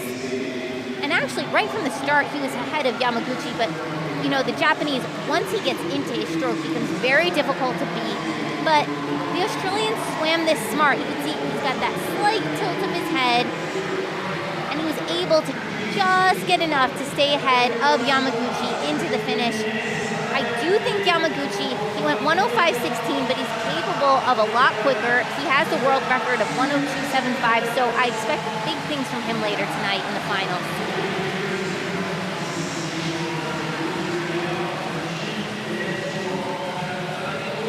Mikel ahead of Yamaguchi, ahead of Stewart. Registe with a 108.49 will make the final for Ireland. Parmentier will miss out. To qualify as the Australian, just ahead of the Brazilian. The world record holder, though, goes in lane 3 for the final. Yamaguchi, Bennett as well, not to be discounted. Stewart is quick, Kreinik, Pavlenko, Registe. That's a solid final. Now to the heats of the women's 100-meter breaststroke SB14. Michelle Alonso, the world record holder, champion in Tokyo, 112.02. But there are only 2 swimmers who've been swimming consistently sub 115 in this race over the last few years, and they are the Borges Carneiro twins. Beatriz goes in heat 1, Deborah goes in heat 2, and they finished as Beatriz as bronze medalist and Carneiro as 4th place finisher in Tokyo. But they've dominated this event over the last few years. The silver medalist from the last World Championships behind her sister. Australia have 2 in this first heat, Ruby Storm and Paige Leonard. Olivia Newman-Baronius goes for Great Britain in 3. Chanyu Lam goes for Hong Kong, China in 6. And Sidley Salinas of Mexico, the Pan American Games bronze medalist behind the Borges Carneiro twins, goes in lane 7. They both posted 114s at the Pan American Games, the Borges Carneiro twins. Beatriz beating her sister after her sister had beaten her at the World Championships. Take your marks.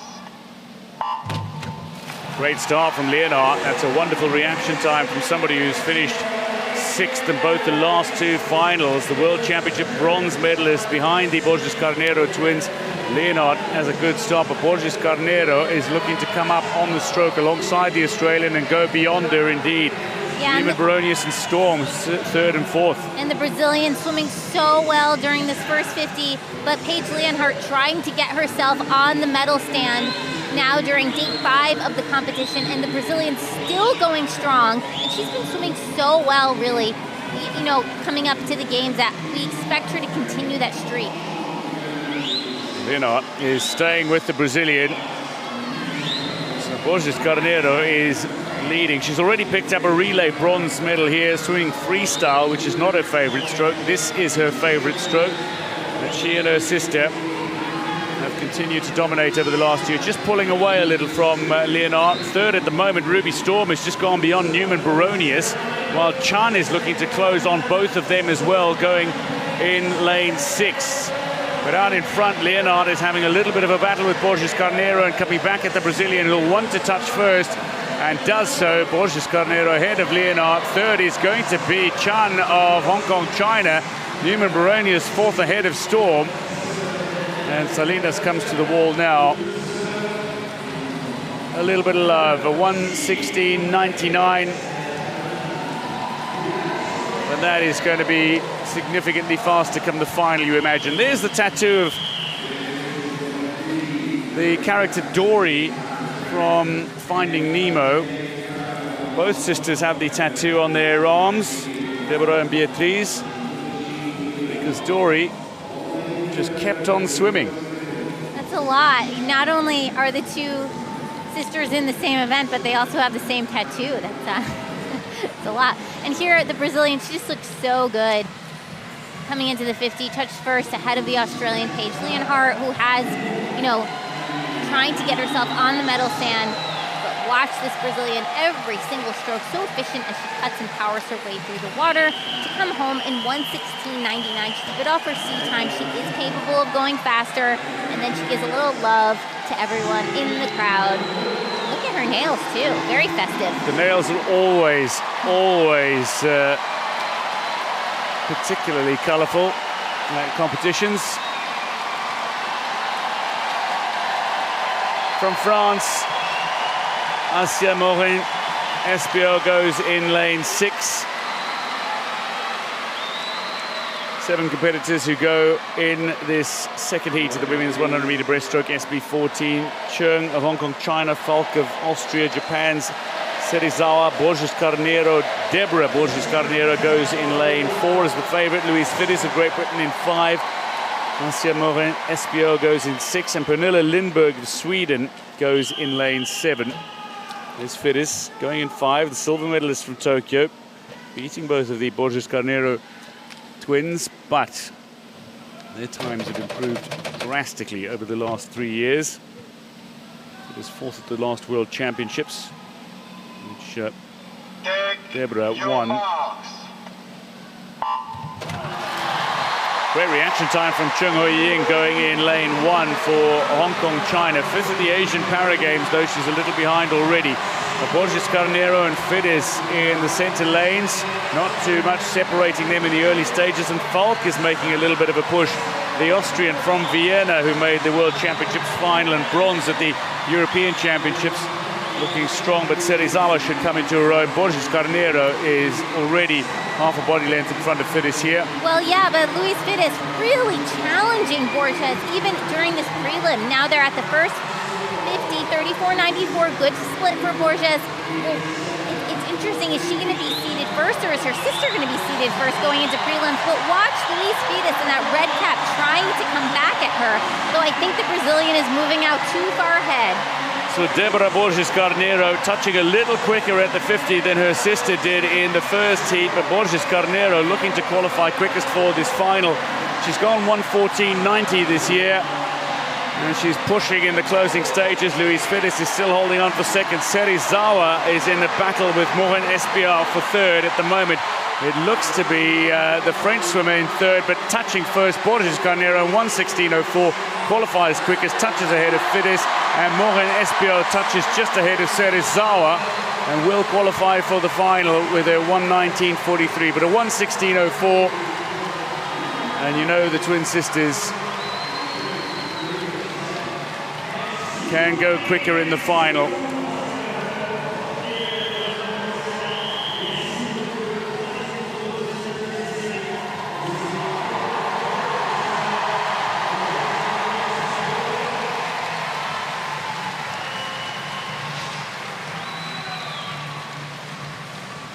Louise Fidesz getting off to a great start in that red cap. You can see already challenging the Brazilian, who goes out a little bit quicker than her sister during the second heat. And by the first 50, the British swimmer had already fallen behind.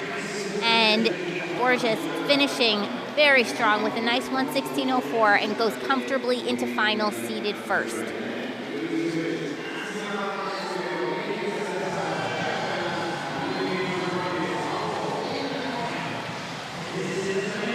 Takes the win in the heat. She'll want the win in the final. Borges Carnero. Deborah is quickest to qualify for the final ahead of her sister Beatriz, who took heat 1. Fidesz, a 1:17.46, comfortably into the final. So the quickest to qualify are the twins from Brazil. Deborah and Beatriz ahead of Leonard of Australia. Fidesz fourth. Morin Espia for France is into the final as well.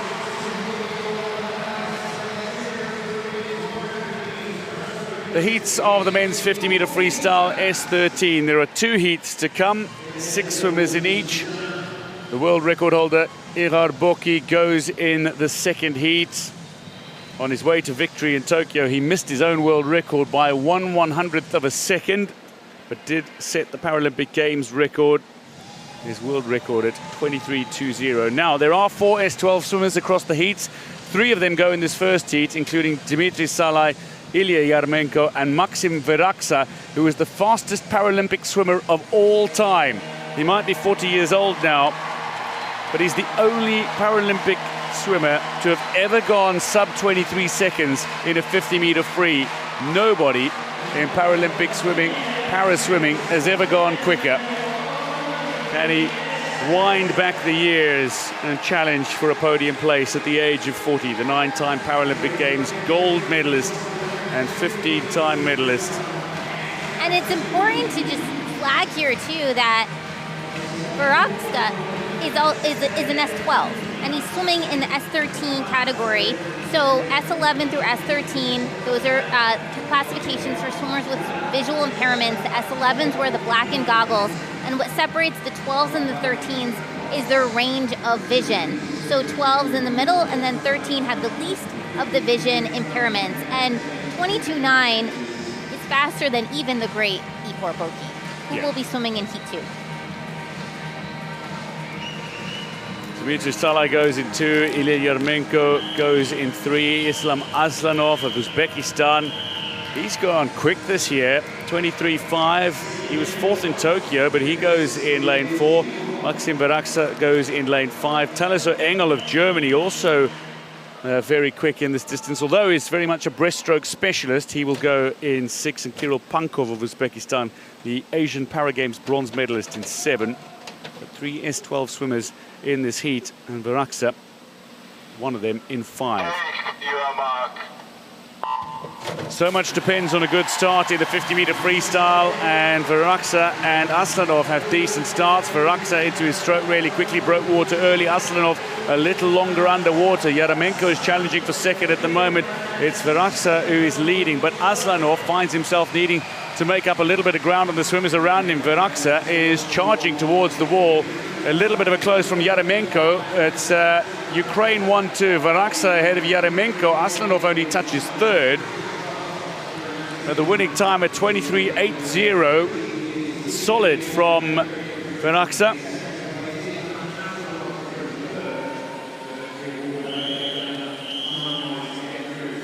So quicker than you see time, Veraksa. The only swimmer to go sub 24 seconds. A 23.8 wins it. Aslanov had a good start, but didn't quite find his... No, he got, the Ukrainian just kind of blew past him in this 50. It's so important. I mean, we talk about the start a lot, but it's also important once you get into your stroke to keep up that stroke rate, and that is what the Ukrainian did so well. He actually came from behind a little bit and just dominated. After about 25 meters, he was in the start and never let go. Baraksa and Yaremenko, both S12 swimmers, finished top two. Aslanov at 24.35 and a 24.38 for Dimitri Salai, who'll be watching the clock in the second heat, in which his brother goes. Raman Salai goes for Azerbaijan in lane 2. Nicolas Turbide of Canada goes in 3. Alexei Virchenko goes in 4. Ihar Boki goes in 5. Muzaffar Tursankajayev goes in 6. And Enrique Alhambra in 7. Ihar Boki was silver medalist in London, but gold medalist in both Rio and Tokyo. There is Boki, the world record holder, already with golds in the 100 fly and the 100 back and the 400 free in Paris. 19 times a Paralympic Games champion, not just medalist, champion. The most successful male para swimmer of all time. Goes in 5. Boki not off to the best start. Virchenko got that honor. The European Championship silver medalist and twice world champion. He's the reigning world champion as well. He goes really strong through the opening 25 meters. Turbide is going strong for Canada as well. And Boki coming back now. Boki in the closing 15 meters will look to push. He can close out races really quickly. And Boki, who's not gone sub 23.81 in around a year, finds himself touching at 23.6. ahead of Virchenko, so goes well quicker than his seed time. Virchenko at 24 seconds on the nose. Only 2 swimmers sub 24 seconds. Baraksa in heat 1 with a 23.8. Boki with a 23.6 in the second heat.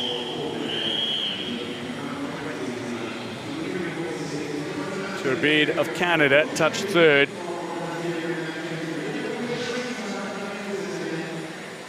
Here's all of them off the start, but look at Boki's start with that underwater fly kick. He's so powerful right off the blocks, and then he continues just all the way up until the end, despite Virchenko was really snapping at him. He was at his shoulder really the entire way, and Boki finishing with a very respectable 23.6. That's going to put him in first by about 0.2. So Boki ahead of Virchenko. Turbide was comfortably into the final. So too Tursankajayev, but I think Raman Salai misses out with a 24.39. So Dimitri Salai makes the final, but his brother Raman does not. Tursankajayev by 1/100th of a second into the final.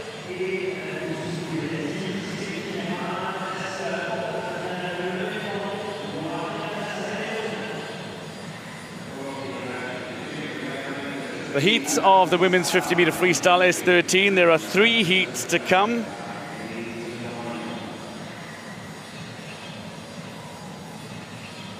Katja Dedekind of Australia, the world record holder, 26.56. Paralympic Games record by Anna Krivshina. There are a host of S12 swimmers who go in this S13 heat. 3 in the first, Schwarz, Stetsenko and Kravzov of Germany. Udilova and Toshpulatova of Uzbekistan go alongside one another in 6 and 7. But the bronze medalist from Tokyo, Carlota Gili, already with 100 fly gold here in Paris. Silver in the 400 free and 100 back bronze goes in lane 4.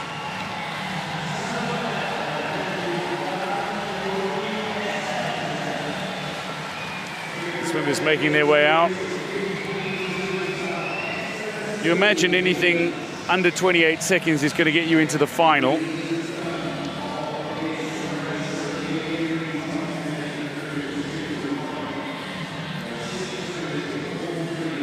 Gili will go in 4. Kravzov will go in 5. There's Ukraine's Stetsenko, also having a fine Paris 2024. 2 medals, a silver in the 100 back and 400 free bronze. Gili, sub 27.5, the European champion. Kravtsov goes for Germany in lane 5. There are 2 Germans in this race, including Schwarz, who goes in 2. Kravtsov, while she's quick in the 50 free, you know she's still got her best event to come, the 100-meter breaststroke. Kravtsov well capable of making the final.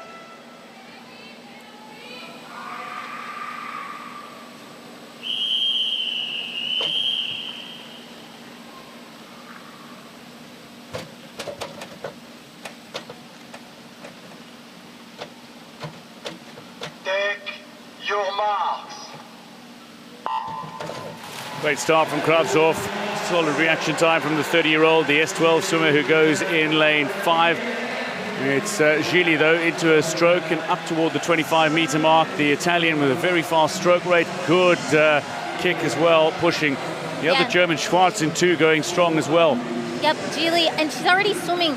She's having a great meet so far. She won gold in the 100 fly, silver in the 400 free, and here she is now in the 50. Great start from Gili to the 50 free heat. She takes the first heat, a 27.81. Anything sub 28 seconds, you get the feeling that that's going to be good enough for a place in the final. So Gili will take it, 27.81. Kravtsov touches in 28.18 for second. Odilova 28.30. Odilova and Kravtsov, though, will be watching the clock in the 2 remaining heats. Yeah, and that's right. And one of the reasons that this 50 free is so stacked for the S13s is that the S12s are combined with them. And so that's why you see for some of the swimmers that they actually have tappers. So here's Gili out way ahead. She had a beautiful start with her underwater, and then she got up into her stroke, and she finishes first, the 27.8. Very quick for the heat 1 of the prelims. Gili takes it ahead of Kravtsov with Odilova 3rd. Looking to be pretty quick in the heats already. Second heat features 6 competitors, among them the world record holder of Australia, Katja Dedekind, 23-year-old, 2-time and reigning world champion, the Commonwealth Games champion as well. She's not been within half a second of her world record since winning at the Commonwealth Games in 2022 in Birmingham in Great Britain. She touched in 26.56 to Dedekind at the Commonwealth Games to claim gold. Grace Newfer of Australia and Olivia Chambers of the USA and Olivia Chambers of the USA go either side of the Australian. Berra for Italy in 2, Polo of Spain in 6, and Joanna Mendak of Poland in 7. Dedekind being left behind on the blocks at the start, but her underwater is really solid, and once she's into her stroke, she is quick. Newfer and Chambers will be looking to challenge. Olivia Chambers already with gold in Paris 2024, having won the 400 free, and it is the 2 Americans who are in front through 25 meters. I mean, Chambers, just with that dominant 400 freestyle, but now seems to be ceding the lead a little bit. Well, looks to be she's finishing 4th here, Dedekind. She does. It's Polo ahead of Newfer, ahead of Chambers, ahead of Dedekind, who is in serious danger of missing out on a place in the final. 27.93 for Spain's Polo. Very solid time. She touches first ahead of Newfer, and Chambers will fancy a place in the final, but Dedekind with a 28.23. That may be too slow.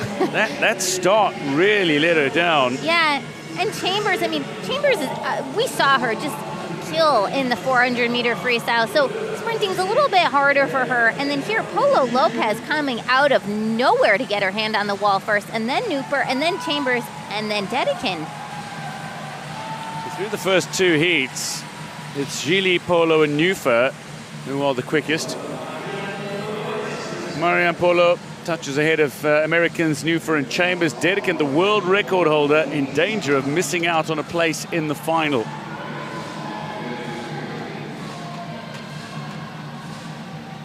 Third heat in the women's 50-meter freestyle S13 features 3 S12 swimmers. Among them, though, is the world record holder in the S12 classification, 26.61.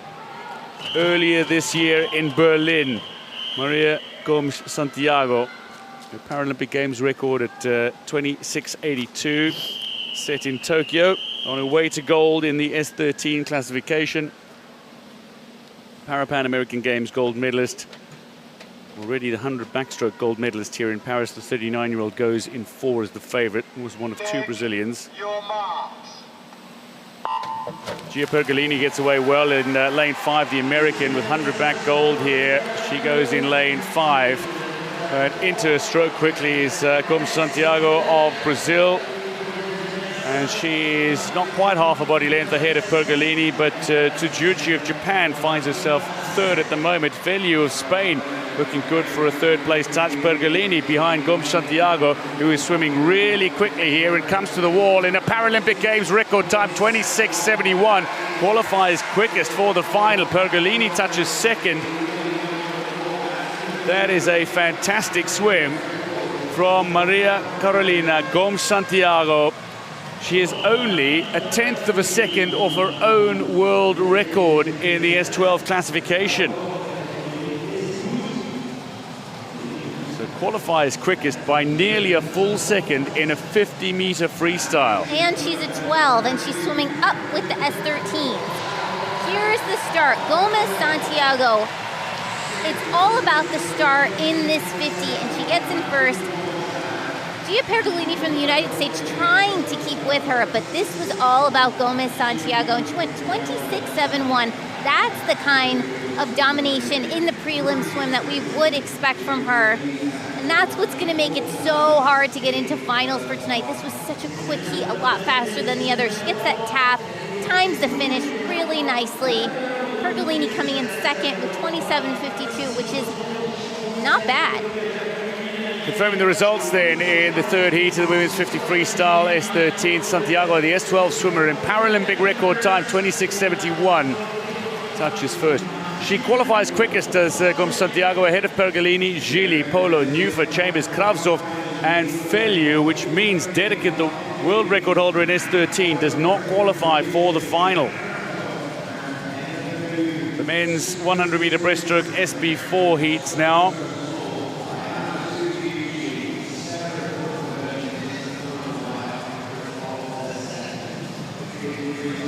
Cherniev is the world record holder at 1:31.96, and Cherniev, the champion in Tokyo, will go in the 2nd heat.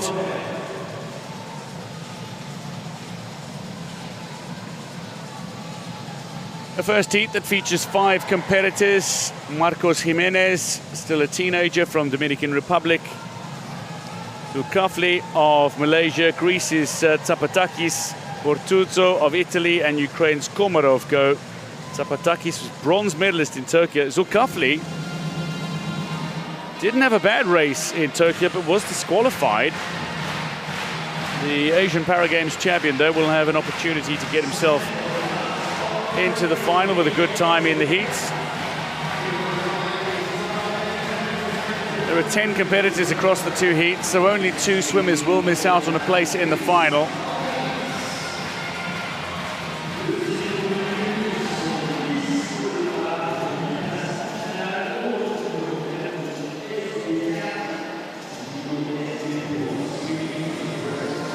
There's the 19-year-old who only took up para-swimming 5 years ago in Santo Domingo, Marcos Jimenez.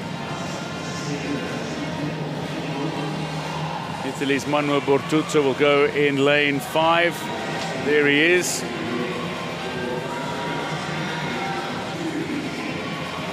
Fifth at the last World Championships, 4th at the European Championships. Zulkifli of Malaysia goes in 3. 6th at the World Championships, but the Asian Paragames champion. There's Jimenez again. Tsapatakis will go, though, as the favorite in this heat. That's Komarov. Goes for Ukraine in 6. Komarov, who picked up gold in the 100 free and bronze in the 200 free.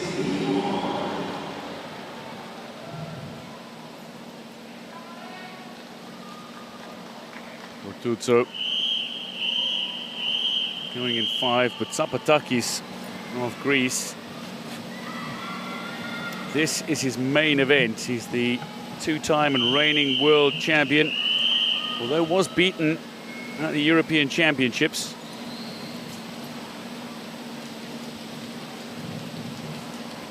Tsapatakis going in 4.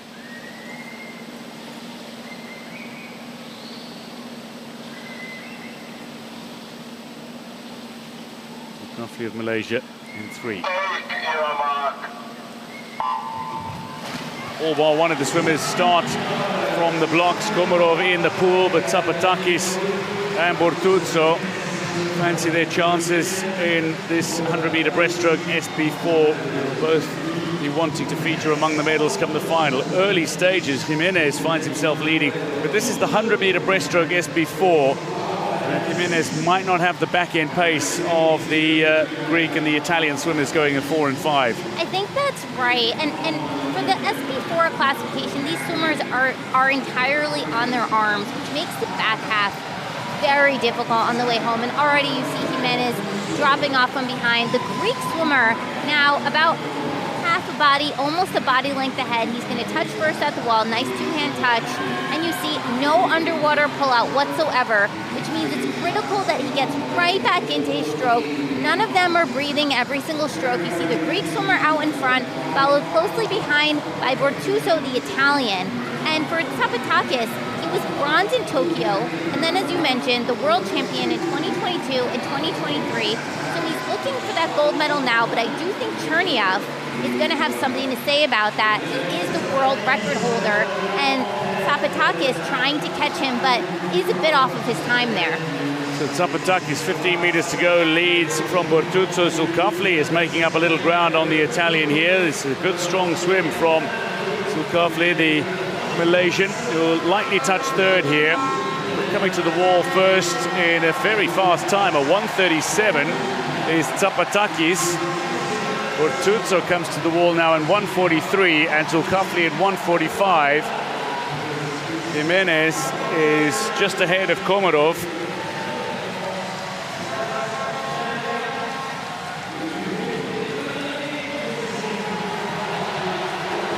Komarov finishing stronger though, and may come to the wall fourth. Touches now, Komarov ahead of Jimenez. Tsapatakis, a knowing nod.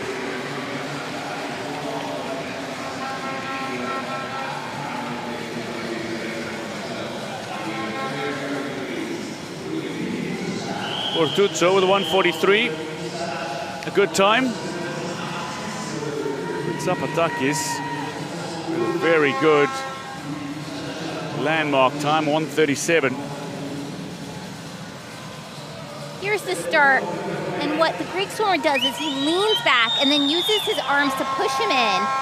Here's the freestyle. Again, this type of breaststroke, it's basically a skull. So what he does then when he comes to the wall, he touches with two hands and then pushes himself, rotates, gets nothing off the push, and then goes right into the breaststroke again. And as we noted, because it's 100, it's important to be able to close. Jimenez had gone out for that early lead, but wasn't even close at the end, where it's all about Tsapatakis, who came in 1:37 flat. He's happy with that time. It's right around his seat time, only about half a second slower. Tsapatakis takes it in 1:37, ahead of Bortuzzo's 1:43. Second heat features somebody who celebrates a birthday today. Zayed Kahil of Egypt turns 24 today. He goes in lane 2. Miguel Rincon of Colombia in 3. Dmitry Chernaev, the defending champion and world record holder, goes in 4. Nicolas Rivero goes for Argentina in 5. And Luis Huerta of Spain in 6. Rivero in his only event in Paris, bronze at the last World Championship, the Pan American Games champion. Chernaev starts in 4. Kahil of Egypt in 2 on his 24th birthday. Maybe a place in the final for the Egyptian. 2 from the blocks, 3 in the pool. 2 lengths of the pool in breaststroke. And immediately into his stroke, Chernaev looking for a commanding lead, and through 15 meters he's got exactly that. Rivero and Rincon are next best, and Cahill at the moment is sitting fourth, just ahead of Huerta. Now, Cherniev, if he's on his time, his world record is 1:31.96. I don't think we're going to see that during prelims, but all he has to do is beat a 1:37 flat, which was the winning time from Heat 1. And already, Cherniev out way ahead of everyone else coming into the wall. He's going to touch in 43.22, which is quick. Again, he is capable of going faster. And now, if he wants to, he can totally shut it down and already put himself in first for finals. Cherniev knows he can swim a fast opening 50. Looks to ease up just a little, but he's still got a decent stroke rate going. At the moment, it is Rincon and Rivero who are battling for second position. Cahill currently in fourth, and Huerta a little way behind him in fifth. But Cherniev, with just over 15 meters to go in the pool, just imperious. He's been peerless in this event for the last few years. The 2019 world champion, the European champion, the world record holder.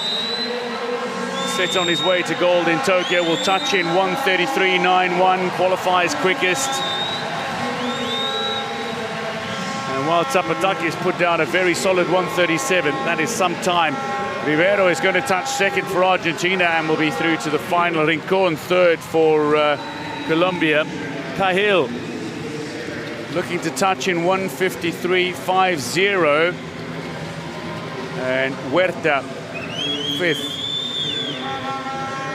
So Cahill should make it through to the final on his 24th birthday, but Cherniev, that is an imposing time. Quickest to qualify by over 3 seconds.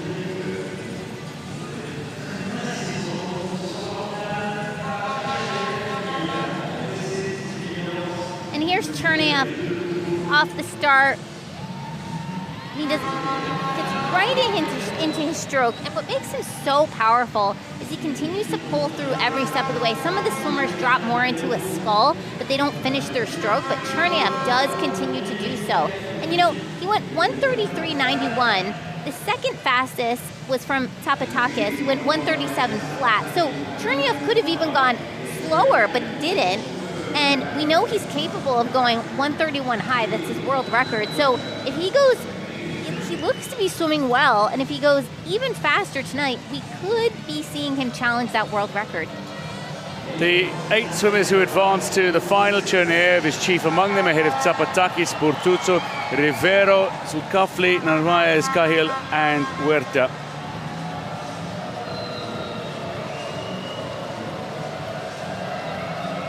Two heats to come in the women's 100-meter breaststroke SB4.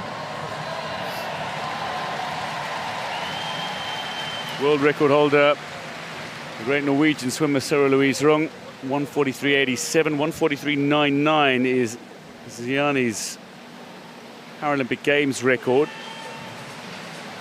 Those times are going to be tough for anybody to catch in this race, but Chung Chao is among the favourites for a place on the podium in lane 4. Fanny Illich as well, who was champion in Tokyo, goes for Hungary in 5. Malak Abdel Shafi of Egypt goes in 2, Berta Garcia goes for Spain in 3, and Soline Sachet of France goes in 6.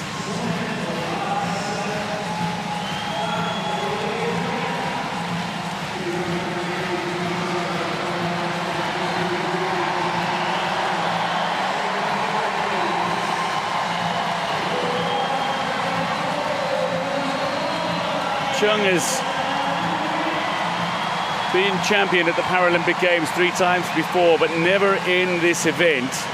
Traditionally not her strongest event, but she's swimming it well over the last few years and picked up silver at the last World Championships. That's Garcia, the 18-year-old, inspired by the great Teresa Perales. Who's here? Who is here and picked up her first S2 medal ever. Former S5 swimmer. Chung goes in 4 for People's Republic of China. There is Sachet of France. Bronze at the World Championships in 2022. fourth at the European Championships this year. Sachet. I love the big cardboard cutouts of the heads of the respective French swimmers. Just imagine walking out to your race and seeing yourself smiling back at you. Their enormous head bobbing up and down in the crowd, those cardboard cutouts. There's Fanny Illich, the champion in Tokyo. Silver at the European Championships, the 2019 world champion. The 32-year-old is somebody who's inspired a generation of para swimmers in Hungary with her successes, her many successes in the pool.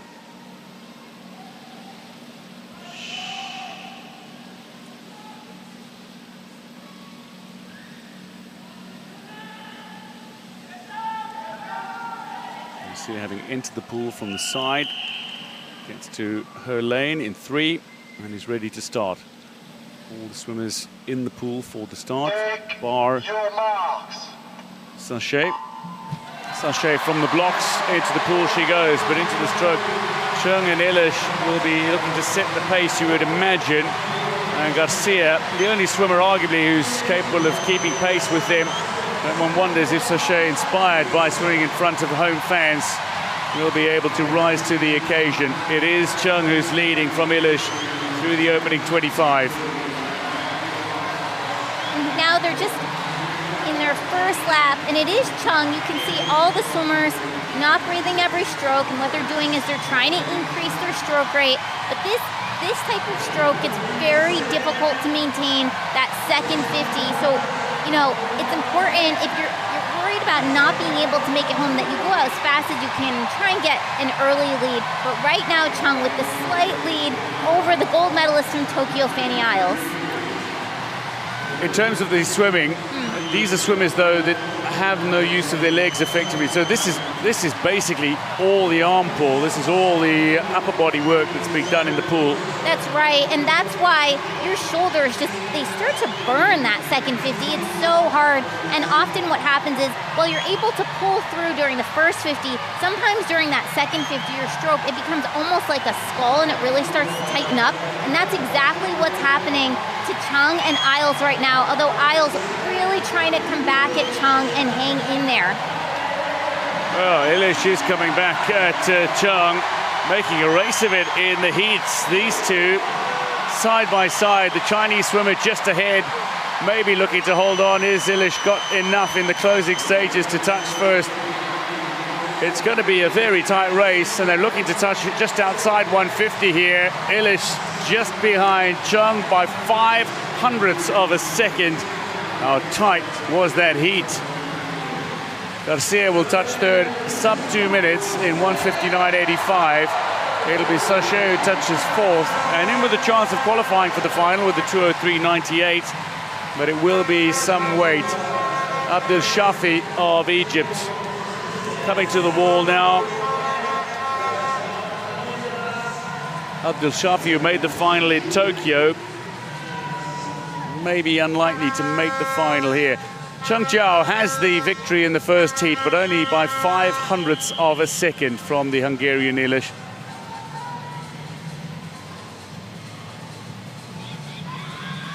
Garcia third in the heat. And Chung and Isles were really close, especially for a prelim swim. So Chung took it out pretty hard, and you see her just ahead of Isles. But what Isles did there, which was great, is she had a good back half, which is very difficult to do. Now, they both went 150, only separated by 0.05 of a second. But remember that Fanny Isles is capable of a 1:44.4. That was the time that won the gold medal in Tokyo. So if she's anywhere near her times during finals, that should be enough to go way past Chung. Chung right on the stroke, hits the wall first. The top two separated by 0.05 of a second. Chung ahead of Illich. It's Garcia who touches third. Sachet will have a nervous wait to see if she advances to the final. Second heat of the women's 100-meter breaststroke SB4 features 6 competitors: Pavlyukova, Liu, Giretti, Yao, Deviatova, and Oviedo of Colombia, who's just 13. Certainly one for the future is Oviedo. That's Giretti. Well, it was Giretti. Liu and Yao go for China. Yao, the bronze medalist from Tokyo. Giretti, the silver medalist in both Rio and Tokyo. Three-time and reigning world champion. She goes in 4. Yao in her last event in Paris, having made the podium in Tokyo. Going in 2 is Natalia Pavlyukova.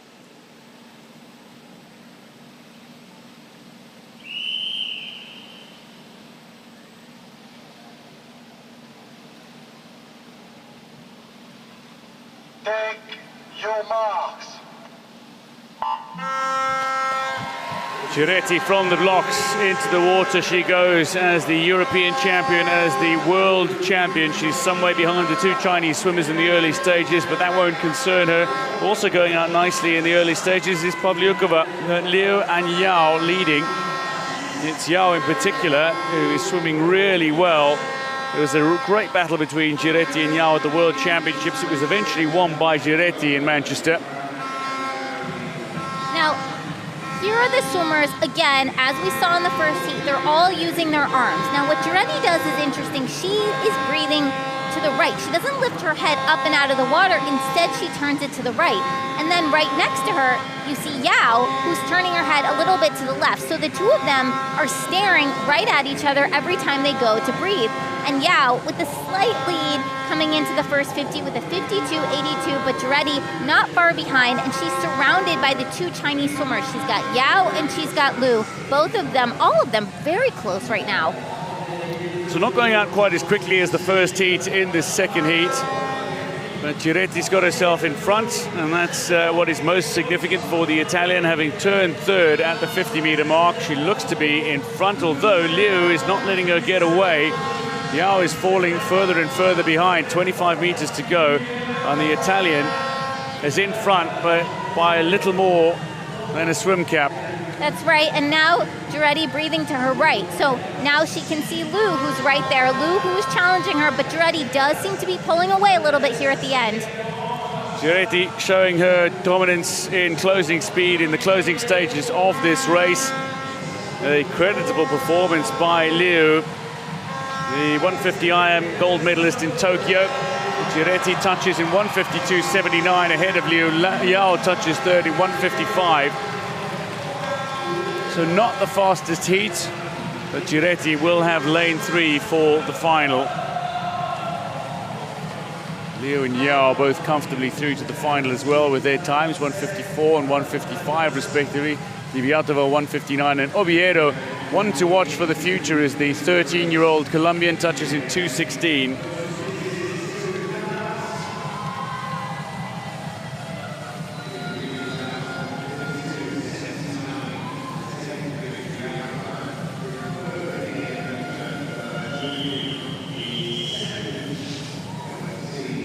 Now, Giretti, you have to wonder if she was deliberately going a little bit slower, because this is a swimmer who is capable of going, well, she's seated with a 149.62, which would have been faster than anybody in Heat 1. But here she went 152.79.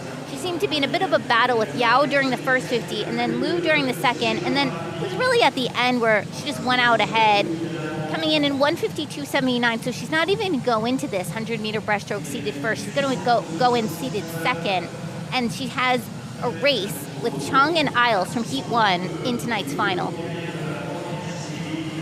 That's going to be some race. That for the gold should be thoroughly entertaining.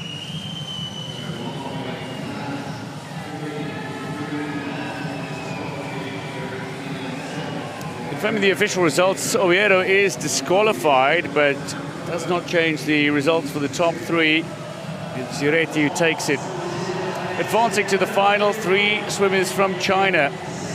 Chung, Liu and Yao among the top 5 fastest qualifiers. Ilish and Giretti of Hungary and Italy respectively will challenge for gold as well.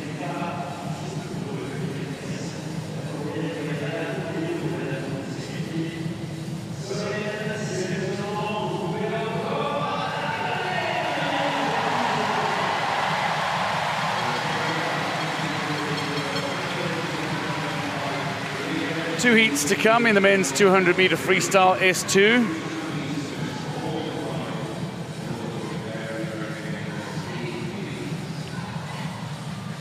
Liu Benying, the world record holder at 3:41.54. That is some mark from his victory in Rio. 6 competitors who go in the first heat, 6 who go in the second heat. But we've got Tronko, Bondarenko, Danilenko, Čech, Santian and Erdoğan who go in this first heat.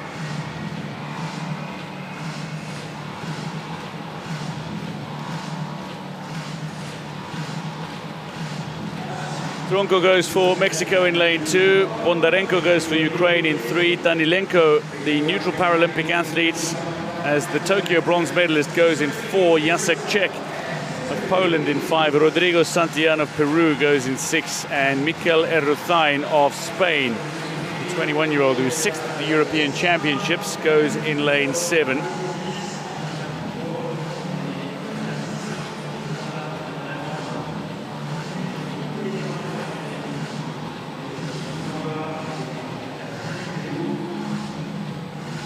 Tronko just waiting at the start. There's Danilenko. Already silver medals at the 50 and 100-meter backstroke here. Now this is the 200-meter freestyle. Jacek Čech. He's finished 4th on so many occasions in senior international competitions. Can he find a way onto the podium in this event, perhaps? Rodrigo Santillan of Peru. Still only 19, 5th at the last World Championships, bronze at the Pan American Games behind Gabriel Zinho and Alberto Barza. There is Erdoğan, relative newcomer to this event. He will go in lane 7. Tronko goes in 2. 5th at the Pan American Games, where he went out really well in the opening 100, but didn't have the speed over the last 2 lengths of the pool. Bondarenko of Ukraine, who's made the last 2 finals, goes in lane 3. But Danilenko, the quickest of this field. 5-time Paralympic Games medalist, but never gold. He's the European champion. Silver at the European Championships for Czech. So the backstroke flags are up for the swimmers, many of whom will use the backstroke for the freestyle event. Bear in mind, while in the higher classes, front crawl is the most common stroke used in the freestyle, you can use any stroke. Take your mark. Off the blocks goes Tronko, and into his race. His underwater is really good, and he will want to post a little bit of a lead through the opening 100, but it's whether or not he's got the ability to hold on to the closing stages of the race. It is Tronko at the moment ahead of Bondarenko and Danilenko. Danilenko, who uses the single arm backstroke. Bondarenko using the double arm backstroke, just leading the way, chasing down Tronko through the opening 25 meters. Danilenko has been swimming very strong here. He was the bronze medalist in Tokyo. He went 4:15.95. So I expect that he's going to be looking to move up here. And now, just look at the swimmers. This is the S2 classification. We mentioned at the opening of this preliminary session that the classes range from 1 to 10. 1 being those swimmers with the most severe impairments, 10 being those with the least, 11 through 13 are those with visual impairments, and then 14 are those with intellectual impairments. So these are the 2s. These swimmers have pretty significant disabilities. They might have spinal cord injuries. Their impairments may affect all 4 limbs. But now just watch Danilenko go. He's using that single arm backstroke, and you can see right next to him Bondarenko, for example, using the double arm. That's more of a stable stroke. It allows him to catch more water. But Danilenko churning through the water as fast as he can. This is the 200. This is the longest event that you have for the S2 swimmers, so this is their distance event. And what's hard here for some of the swimmers is to hang on during the second half, because that's where they're going to start to fatigue. And since most of them are entirely on their arms, it's hard to make sure that their arms can last through that. Trying to pace yourself through this race is incredibly important. Danilenko, though, seems to have great endurance in the pool, the reigning European champion in this event. bronze medalist from Tokyo, who's having a fine Paris 2024 with double silver already at these games and having beaten one of his great rivals in Alberto Abarza in both those races. He's quick at the turn, is Danilenko, using that open turn. Yep, he went 2:01.65, and now Danilenko he's totally clear water on his left and his right. He's about 15 meters ahead of everyone else, so really smooth. And one thing that happens, particularly with these lower classifications, if they're all bunched together and there's a lot of waves, because they're only on their arms, the waves could affect them more than, as opposed to having clean water. So it's so important that the pool is designed to minimize waves, which, an Olympic pool usually is. Certainly, the lane ropes help significantly in breaking down any bow waves that might come off the respective swimmers. Zonko, who found himself leading in the initial stages, touching third at the 50, is down to fifth now through the opening 100. Danilenko coming up towards the wall at 150 is well in front, and by over 15 meters, it is a substantial lead opened up by the 24-year-old. 5:91 at the 150 mark for Danilenko. Jacek Čech is coming back into his own nicely. He's from a very measured race, out in 108, then 110, and he's got himself at the moment into second position ahead of Bondarenko, who's faded down to fourth, as Santillan as well, who's from two measured legs, gets himself into third position at the 150 mark. My goodness, Danilenko, he's not even able to share the screen. He's so far ahead of the other swimmers. Just look at him go, and he looks so smooth. He doesn't really look like he's fatiguing at all, which is kind of amazing for this last 50 of the 200. As I mentioned earlier, the longest swimmer, the longest race that is available for the S2 classification. Now he's approaching the final 15 meters. We'll see if he increases the tempo at all, though he does not have to. Certainly doesn't need to.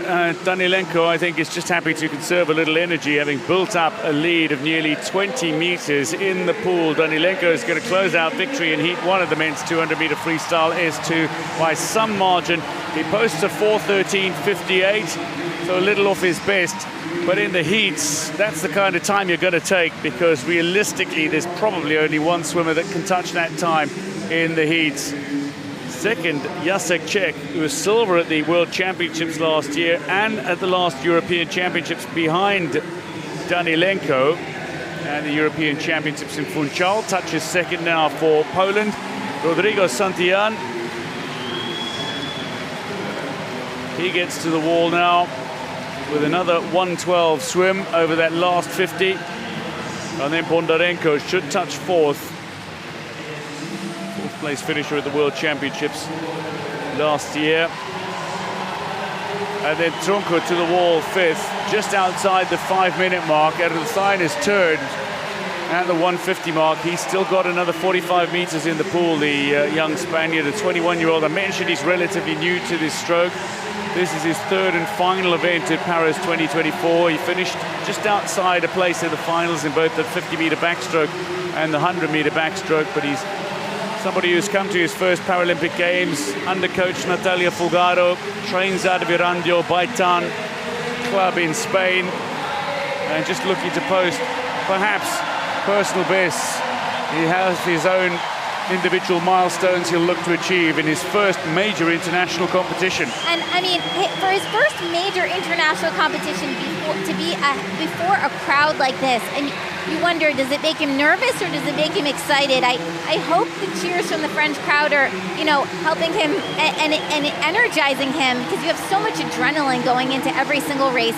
Sometimes it can also be daunting to swim in front of a crowd like this. But right now, as he approaches the final 10 meters, just listen to this crowd, cheer him on, and get him to the wall. Well, we've got some Germans to our right, some Brazilians to our left, and indeed everybody is cheering and encouraging the Spaniard Erdogan to the wall. Now, his best over this distance in the early stages of his career, 6:56. But Erdogan, a roar as he touches in 6:32. He posts a massive PB.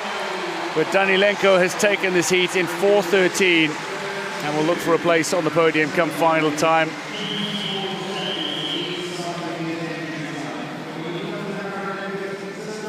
Danilenko and Czech, the top two in this first heat.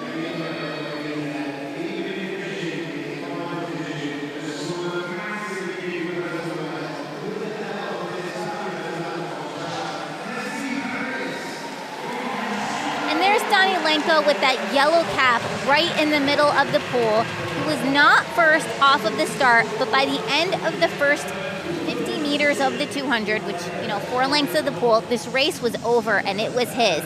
He spins around at the turn and then gets right back into his stroke. And what's so amazing is that he doesn't let his stroke rate up really the entire way. He kept it so strong. And here he is right at the finish, and he finished in 4:13.58. We have Araujo coming up in Heat 2, who is capable of going under 4 minutes. So Danilenko, as good as he was, is going to have to be a lot better if he wants to challenge someone like Araujo, who has been swimming remarkably well here. Danilenko takes it from Czech ahead of Santillan in the first heat. The second heat of the men's 200-meter freestyle S2 features 6 competitors, 2 from Brazil, 1 from Chile, 1 from Poland, 1 from Sweden, and 1 from Mexico. But among the 2 Brazilians is Gabriel dos Santos Araujo, the 22-year-old two-time and reigning world champion, the Tokyo gold medalist, the Pan American Games gold medalist. And alongside him, Alberto Abarza of Chile, the silver medalist in Tokyo, the 39-year-old with a couple of bronze medals here in Paris already. And there is Gabrielzinho. Jesus Lopez goes for Mexico in 2. Bruno Becker da Silva goes in 3 for Brazil. Kamil Lotowski is the S1 swimmer. Twice a gold medalist in Paris already, winning the 50 and 100 back double. But he goes in lane 6. Konrad Hildebrand of Sweden, 5th at the European Championships, goes in lane 7.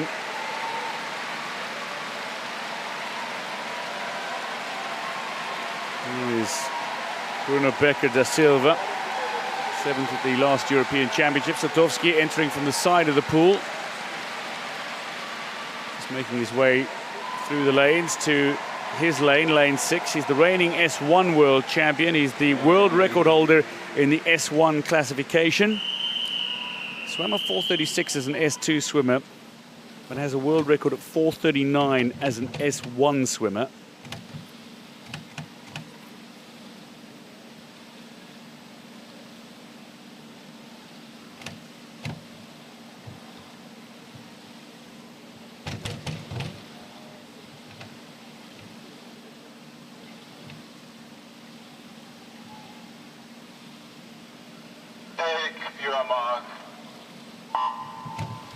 So after swimming a class up on day 4 of competition, Gabrielzinho back in the pool, but swimming in his S2 class. This is the men's 200-meter freestyle S2.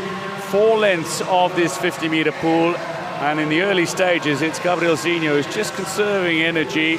He's out in front, but he's not going out at blistering pace. Good underwater as well. Abarza is looking to put the decent time in, you would imagine, in the heats, given Danilenko having posted a 4:13. That's right, and these swimmers would have seen Danilenko's time from Heat 1. And Araujo, interesting here, he didn't start from inside the water, even though, this is the 200 freestyle, so swimmers can do backstroke, and many of them are.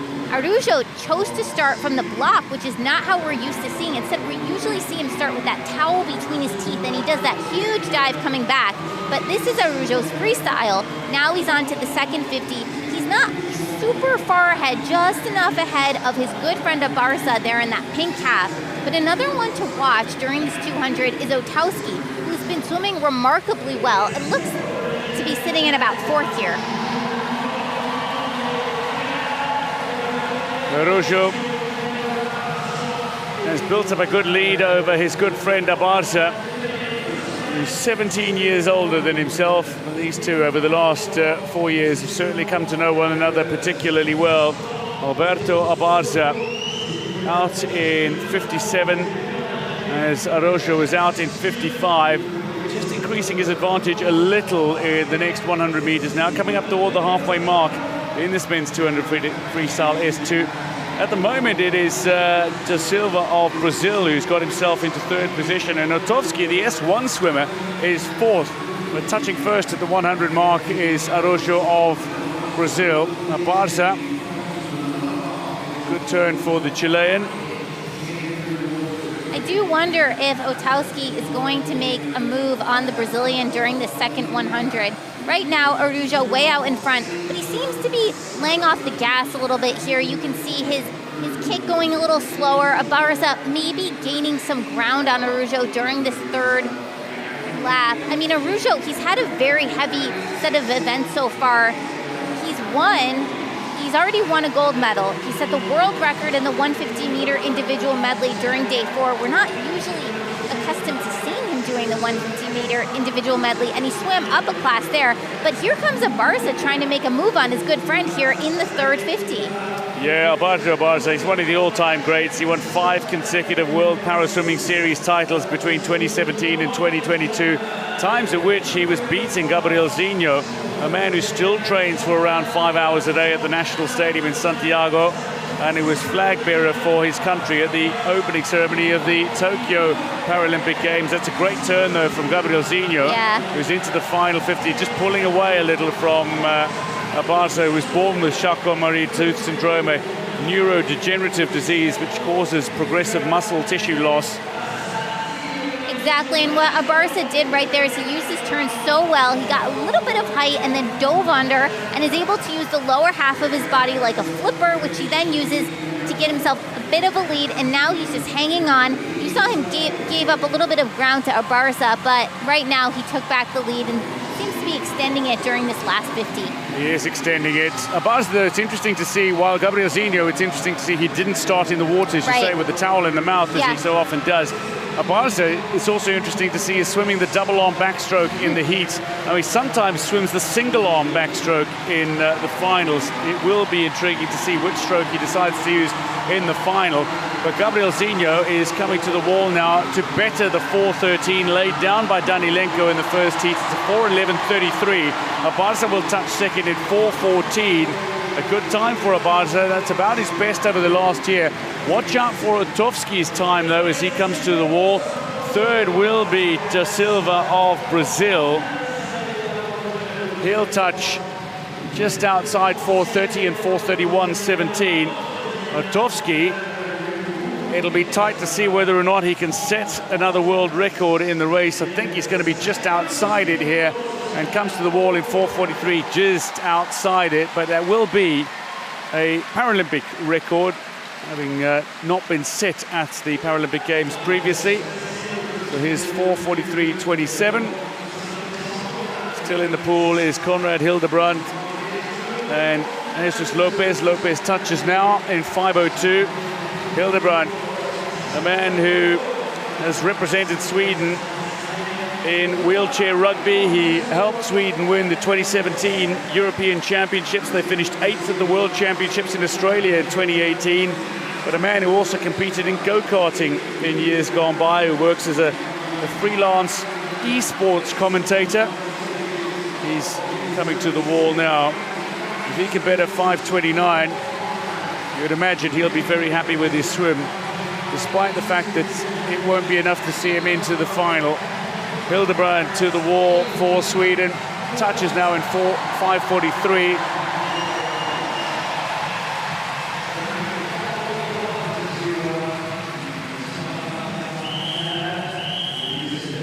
Gabriel Araujo has taken the victory in the second heat. Gabriel Zinho ahead of Abarza. Da Silva with third place touch. He was fourth in Tokyo, was Da Silva. Araujo, here's his start. You see, we were talking about his start. Normally he starts with the towel between his teeth. Here he dove off the block coming into the freestyle, and he stayed on his front the entire time. Here he is coming into the wall. You see Abarza start to, right at the bottom of the screen, that's him. And Araujo flips around, and then what he does is he tries to get himself as high out of the water as possible so that he can use the underwater, and then comes in first with a nice 4:11.33. He beats Danilenko's time set during Heat 1 of 4:13.58. Here's Araujo and Abarza. I have to say, Araujo looks a little tired at the end. You know, I wonder if his program is starting to fatigue him a little bit. I was thinking exactly that. This is the first time he's swimming 5 events, and 2 of those events are a class up. Yeah. Araujo touches in 4:11.33 ahead of 4:14 for Abarza. So, Araujo, Danilenko and Abarza in that order qualify for the final. Da Silva and Czech into the final. Lutovsky, the S1 swimmer, makes it. So do Santia of Peru.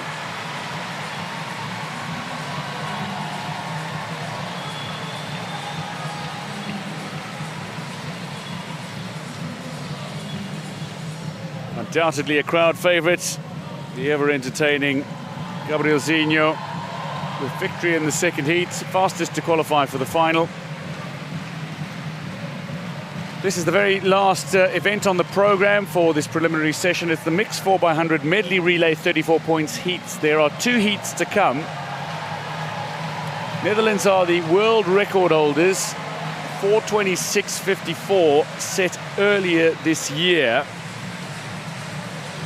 at the European Championships in Funchal.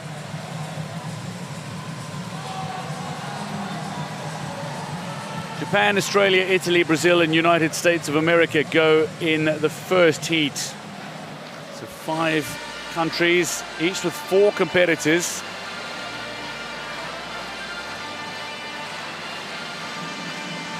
A little Beyonce to get ready for the for the relays. Is that what it is? Yeah. Okay, just checking. Thank you, DJ Deb. This is the mixed 4x100 medley relay, 34 points. Japan will go in 2 with Kubota, Utsugi, Kawabuchi and Fukura. Ongles, Stevens, Beecroft and Simpson go for Australia in 3. Palazzo, Morlacchi, Amodea and Scortechini will go for Italy in 4. Brazil will have Ribeiro, Lima de Souza, Silva de Souza and Geronimo de Rojo going in lane 5. And in 6 is United States of America with Aspden, Ray, El Demirdash and Raleigh Crossley. Now, this is an event that features 4 swimmers, 2 male, 2 female, whose combined class numbers cannot exceed 34 points. Each swimmer will complete 2 lengths of the pool in their respective stroke. We'll start with backstroke, then into breaststroke, then into butterfly, and then into the freestyle to finish. Now, what is interesting is most countries tend to use S8 and S9 swimmers to keep the numbers at 34 points. But there is one country, United States of America, who's gone with an S10 swimmer in El Demirdash, 2 S9 swimmers in Aspden and Raleigh Crossley, and Morgan Ray, the SB6 breaststroker, will go as second in the final. So they've changed it up completely. What's become, well, not quite regulation, but there or thereabouts. It's become almost a tradition to swim with S8 and S9 swimmers. They've changed it up. Italy as well have gone with 3 S8 swimmers and an S10. So Japan, Australia, Italy, Brazil and USA. Bear in mind, we start with backstroke, then into breast, then into fly, then into free. So the backstrokers plunge into the pool.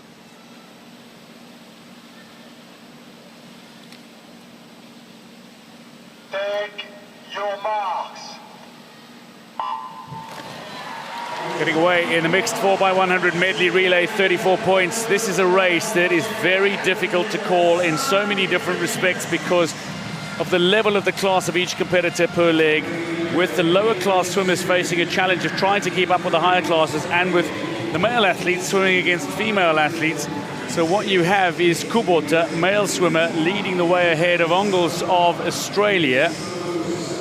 3 female swimmers leading off, Palazzo, Ribeiro and Aspden for Italy, Brazil and USA respectively. So Japan, unsurprisingly, ahead of Australia at the wall. But it's a good swim from Mariana Ribeiro of Brazil, the S9 swimmer, who's touched 3rd.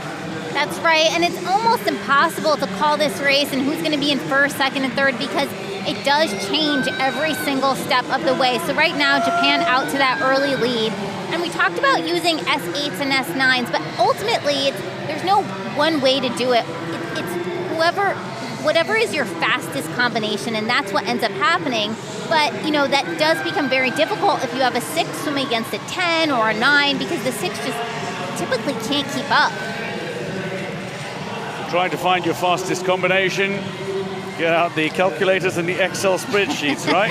Yeah, exactly. And now we have Kira Stevens in the water for Australia on that breaststroke leg, looking very good. She's going to try and extend the lead if possible, because you know when you get into the back half with the fly and the free, that's where the order starts to change again. And now we see Italy. Italy's way behind here, which is surprising, but we'll see if their back half can make up a lot of ground.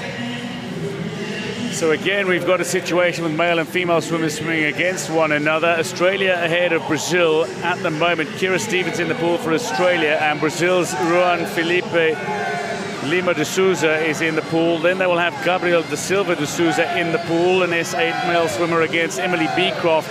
But Callum Simpson will finish for Australia, and Cecilia Geronimo de Araujo will finish for Brazil.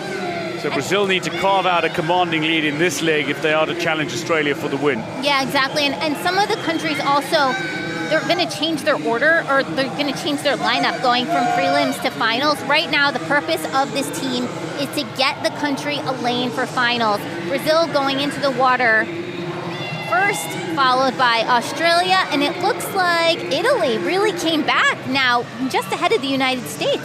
Yeah, it's a great swim from Federico Murlacchi.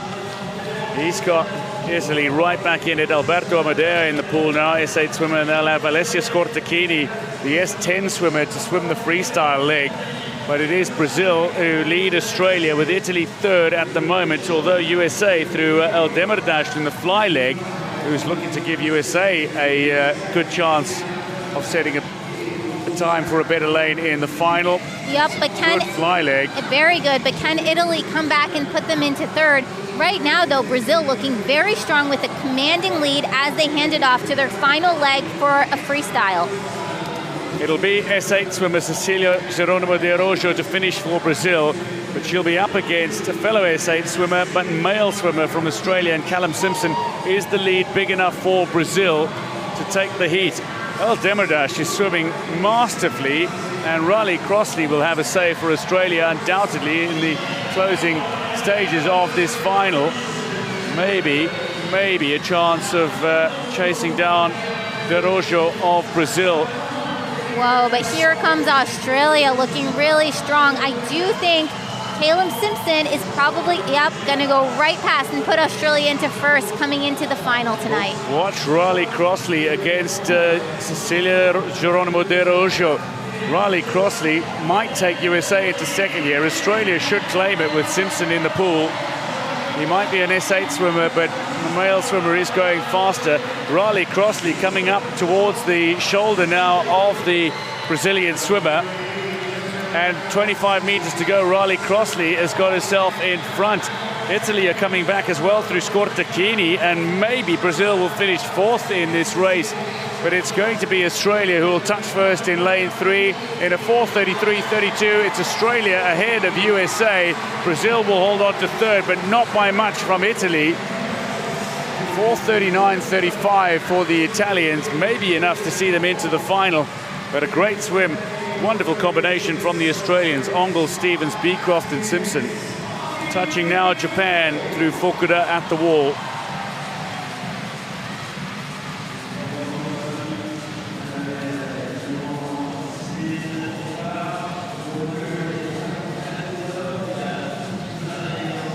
And I do think some of the countries are going to change up the order for tonight. You see Hannah Aspen right at the bottom from the United States going first. And it was Brazil that went out to this early lead. Here's Brazil and Australia. Australia in that gold cap on top. That's the breaststroke leg from Emily Beecroft. And she did a great job getting ahead of Brazil. And then it was Caleb Simpson who brought it home from Australia. Got a commanding lead, went right past the Brazilians. And the United States, with that gutsy move using an SB6 male during the second leg, and still enough to come in third for prelims. The Brazilians, though, they do have the fast, powerful freestyle swimmers. The official results, whoa. Brazil have disqualified. So Australia ahead of USA. Brazil DQ'd. Italy are third. That may get protested. It will get protested, I suspect. Start list for the second heat: Canada, China, Netherlands, Spain, France and Czechia. Now Canada feature Newkirk, Liu, Cosgrove and Maxwell. China feature Liu, Tang, Liu and Xu. Van der Voort, Zuiderveld, Bultje and Van Hofwegen represent Netherlands, who go in 4, and that is probably the quartet that you're going to be watching romp to a win. Llopis, Dimitriv, Mari and Gascon swim for Spain in 5. France have Roulet, Denayer, Chardin and Pauli. Chardin makes his first appearance. Survived the shark attack, did Chardin.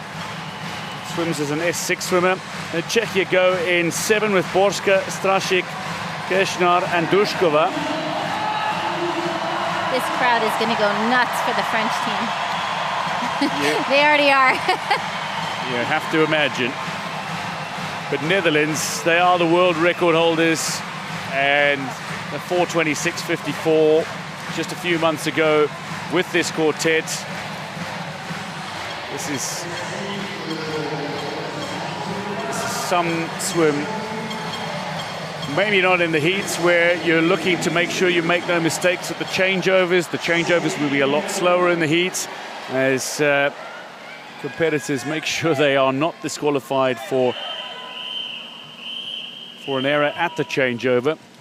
So Canada, People's Republic of China, Netherlands, Spain, France and Czechia in lanes 2 to 7. Bear in mind, back breast fly free. Van der Voort will start for Netherlands, the S10 backstroker. Take your marks. Getting away in the mixed 4x100 medley relay, 34 points, a race that consists of 2 male and 2 female swimmers whose combined class numbers do not exceed 34 points. Each swimmer will do 2 lengths of the pool in their respective stroke.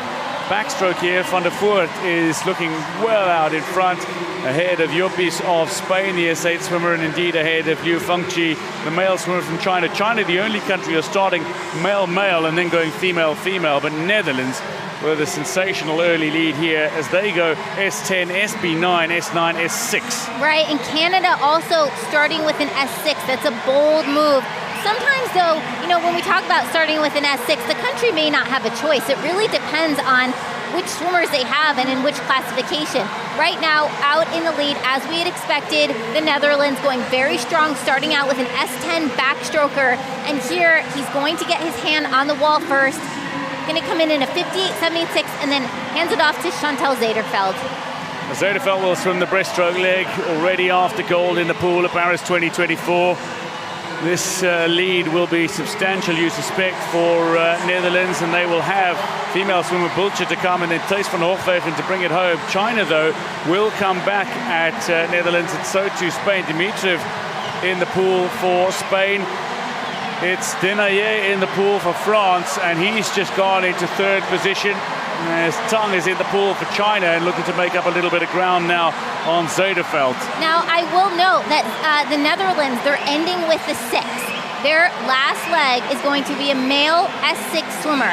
That means that back, breast, and fly have to give this swimmer a huge lead because there's other countries who's going to be using 9s and 8s and potentially 10s in the finals. So it's an impossible matchup. So that lead has got to be enormous. China, though, are coming back very strongly here through Tang Shuyuan.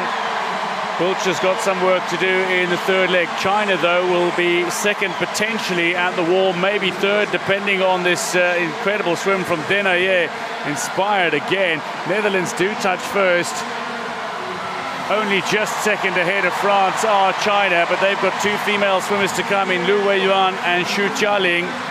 For France, they've got Chardin, the S6 swimmer, in the pool now, and Agathe Pauli in the pool to come.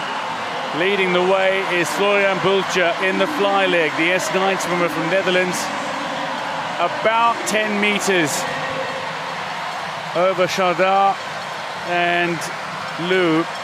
France into 2nd. And I think that lead for the Netherlands is going to have to be even bigger to give it enough on a 6. But here comes France on the way back. Look at this fly leg. He is really doing a good job moving France up into second. But here comes Spain with an enormous butterfly leg, really moving the Spaniards up. Well, they finished with 2 S9 swimmers. This is Jose Marie, the great butterfly stroker, who's got Spain into third at the moment and maybe into second at the wall as Netherlands change over. Van Hofwegen, the S6 swimmer, is in the pool for the final freestyle leg. But he's going to be swimming against some S9s and some S8s for the final leg of this relay.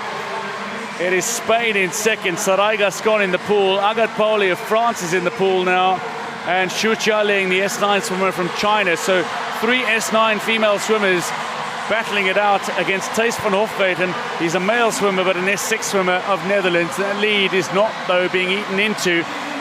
And he's looking on decent pace here, is Van Hofwegen. I'm not sure they're going to take that world record in this heat. But this is still a very strong quartet for Netherlands. And the lead that was built up by Van der Voort, by Zederveld, by Bulcher, is being kept by Van Hofwegen. Gascon is closing really quickly for Spain, but not by enough to make up any ground or meaningful ground on the Dutch swimmer, who will touch first. So coming to the wall now, outside a world record time, but still well good enough to qualify as quickest for the final. Netherlands will have lane 4, they touch ahead of Spain, and France will touch third ahead of China. 4:37.91. That'll see China comfortably into the final. Canada touching 4:46. That'll see them into the final as well, at the expense of Japan. Czechia, though, will not make it. Van Hofwegen expending a lot of energy in the pool. There's Zederveld with a smile. Sarai Gascon. And Pauli in the pool for France. Helped France to a third place finish in 4:37.18. So expect these quartets to change come final time, but Netherlands with dominant display in the qualifiers. Yeah, and I do really wonder what is in store for tonight as a lot of the countries start to change up. If some of those 6s are going to become 8s and 9s, and instead of the 10 and the 6, if they do the 8 and 9. And here, we got into the fly, and at that point, the Netherlands were very far ahead. Zederveld turning in a massive breaststroke right there. She is the world record holder in this event, so we expect nothing less. And what the Netherlands did was very smart. They built up such a lead that by the time they handed it over to the 6, there was enough of a lead that he could hold off the late charges by the upper classes. Well, Zederveld's breaststroke was excellent, but Van Hofwegen, the S6, managing to keep the S9 female swimmers at bay. For a while, they were just ahead of world record pace, were Netherlands. Van Hofwegen not quite able to match that pace. Bear in mind, this is an event that has not been swum at the Paralympic Games previously. The athletes are all waiting rather anxiously for the official results. We saw Brazil disqualified in the first heat.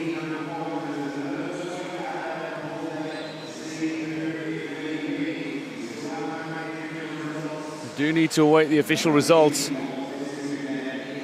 Netherlands, though, really dominant.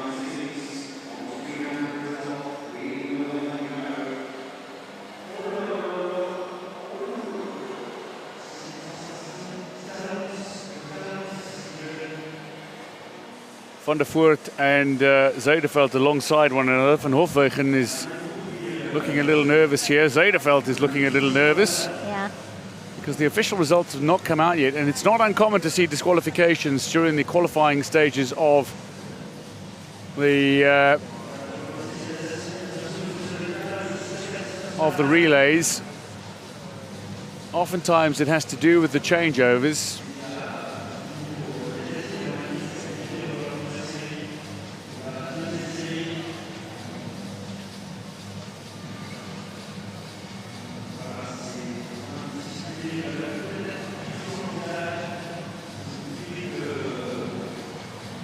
all waiting. France are waiting as well to see if they have indeed touched third. As things stand, at 4:28.77, Netherlands qualify quickest for the final. They are the world record holders. They are the quartet to beat in this event. And the official results are taking some time to load.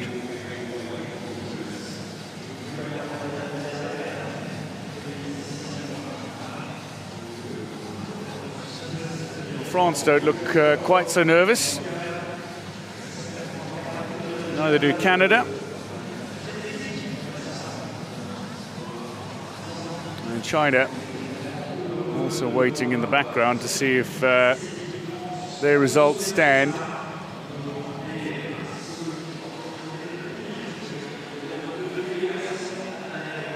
It was interesting that Canada only went with 33 points in the heats. With the S6 of Newkirk, Liu, the SB9 swimmer, Cosgrove, the S10 swimmer, and then Maxwell to finish, the S8 swimmer. So the swimmers will not all be competing in the final. There is an official video review now underway. Ooh. So this will take a little more time. And we're not sure which team is under official review. It might be Czechia who finished sixth in the race. It might, though, be Netherlands who finished top. It might be France, the host nation. But it will likely have to do with the changeovers.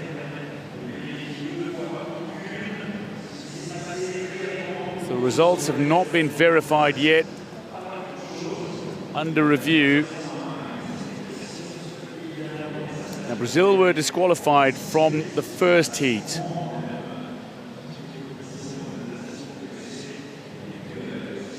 But in the second heat, it has gone to official video review.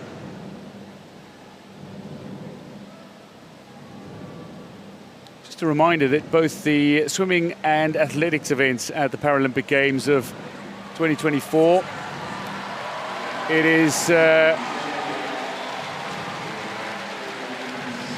situation that sees all swimmers who swim in the heats and in the finals being awarded their medals at the same time come the victory ceremony, which will be the victory ceremony to conclude the session. Well, the official results have just popped up on the scoreboard, and there is relief for Netherlands. It's Czechia who are disqualified. Netherlands 4:28.77 take it ahead of Spain. France comfortably into the final, so too People's Republic of China with a 4:37.91. Canada with 4:46 will be the last team to qualify. So Netherlands, Australia, Spain, United States of America, France, People's Republic of China, Italy and Canada. The 8 teams that will swim in the final of the mixed 4x100 medley relay, 34 points. Wow, Deb, that was some weight. Yeah, that I was nervous just sitting here because for both Netherlands and Czechia, the times weren't coming up on the scoreboard, so you couldn't tell which country it was. Zederveld is relieved. Yeah. So too Bulger. The Netherlands qualify quickest in an event that is being swum at the Paralympic Games for the first time.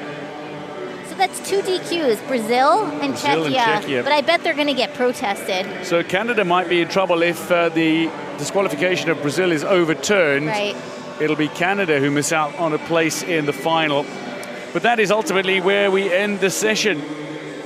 All the action is done in terms of the qualifying, but there are several finals for you to enjoy this very day. In the final session, 13 gold medal events will be decided. 1 or 2 highlights for you? Well, I mean, I did love watching Araujo's 200 freestyle, watching him swim next to his good friend Abarsa. That's always great. I'm really looking forward to the men's 50 freestyle with Ihor Boki. He had a great swim this morning. And then, of course, the 400 freestyle with the women, Morgan Stickney and Mackenzie Cohn. That should be good.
Well, a few Paralympic Games records that were set in this session, including Maria Gomes Santiago with another Paralympic record, a 26.71, just a tenth of a second off her world record in the women's 50-meter freestyle S13. Watch out for both the men's and the women's 50-free S13 finals come this evening. That part of 13 gold medal events to be contested in the pool later. Victory ceremonies interspersed between in an event that sees Great Britain topping the medal standings through 4 days of para-swimming at Paris 2024 with 11 golds and 16 medals. People's Republic of China with 8 golds and 18 in total, the same number as Ukraine, who will be seeking further medals in the pool come the final session. There are 30 countries, though, that have medalled at Paris 2024 in the pool. Will there be more? That concludes the preliminary session on day 5. We look forward to your company for exhilarating action in the final session. For now, from the Paris Stade de France Arena, it's goodbye.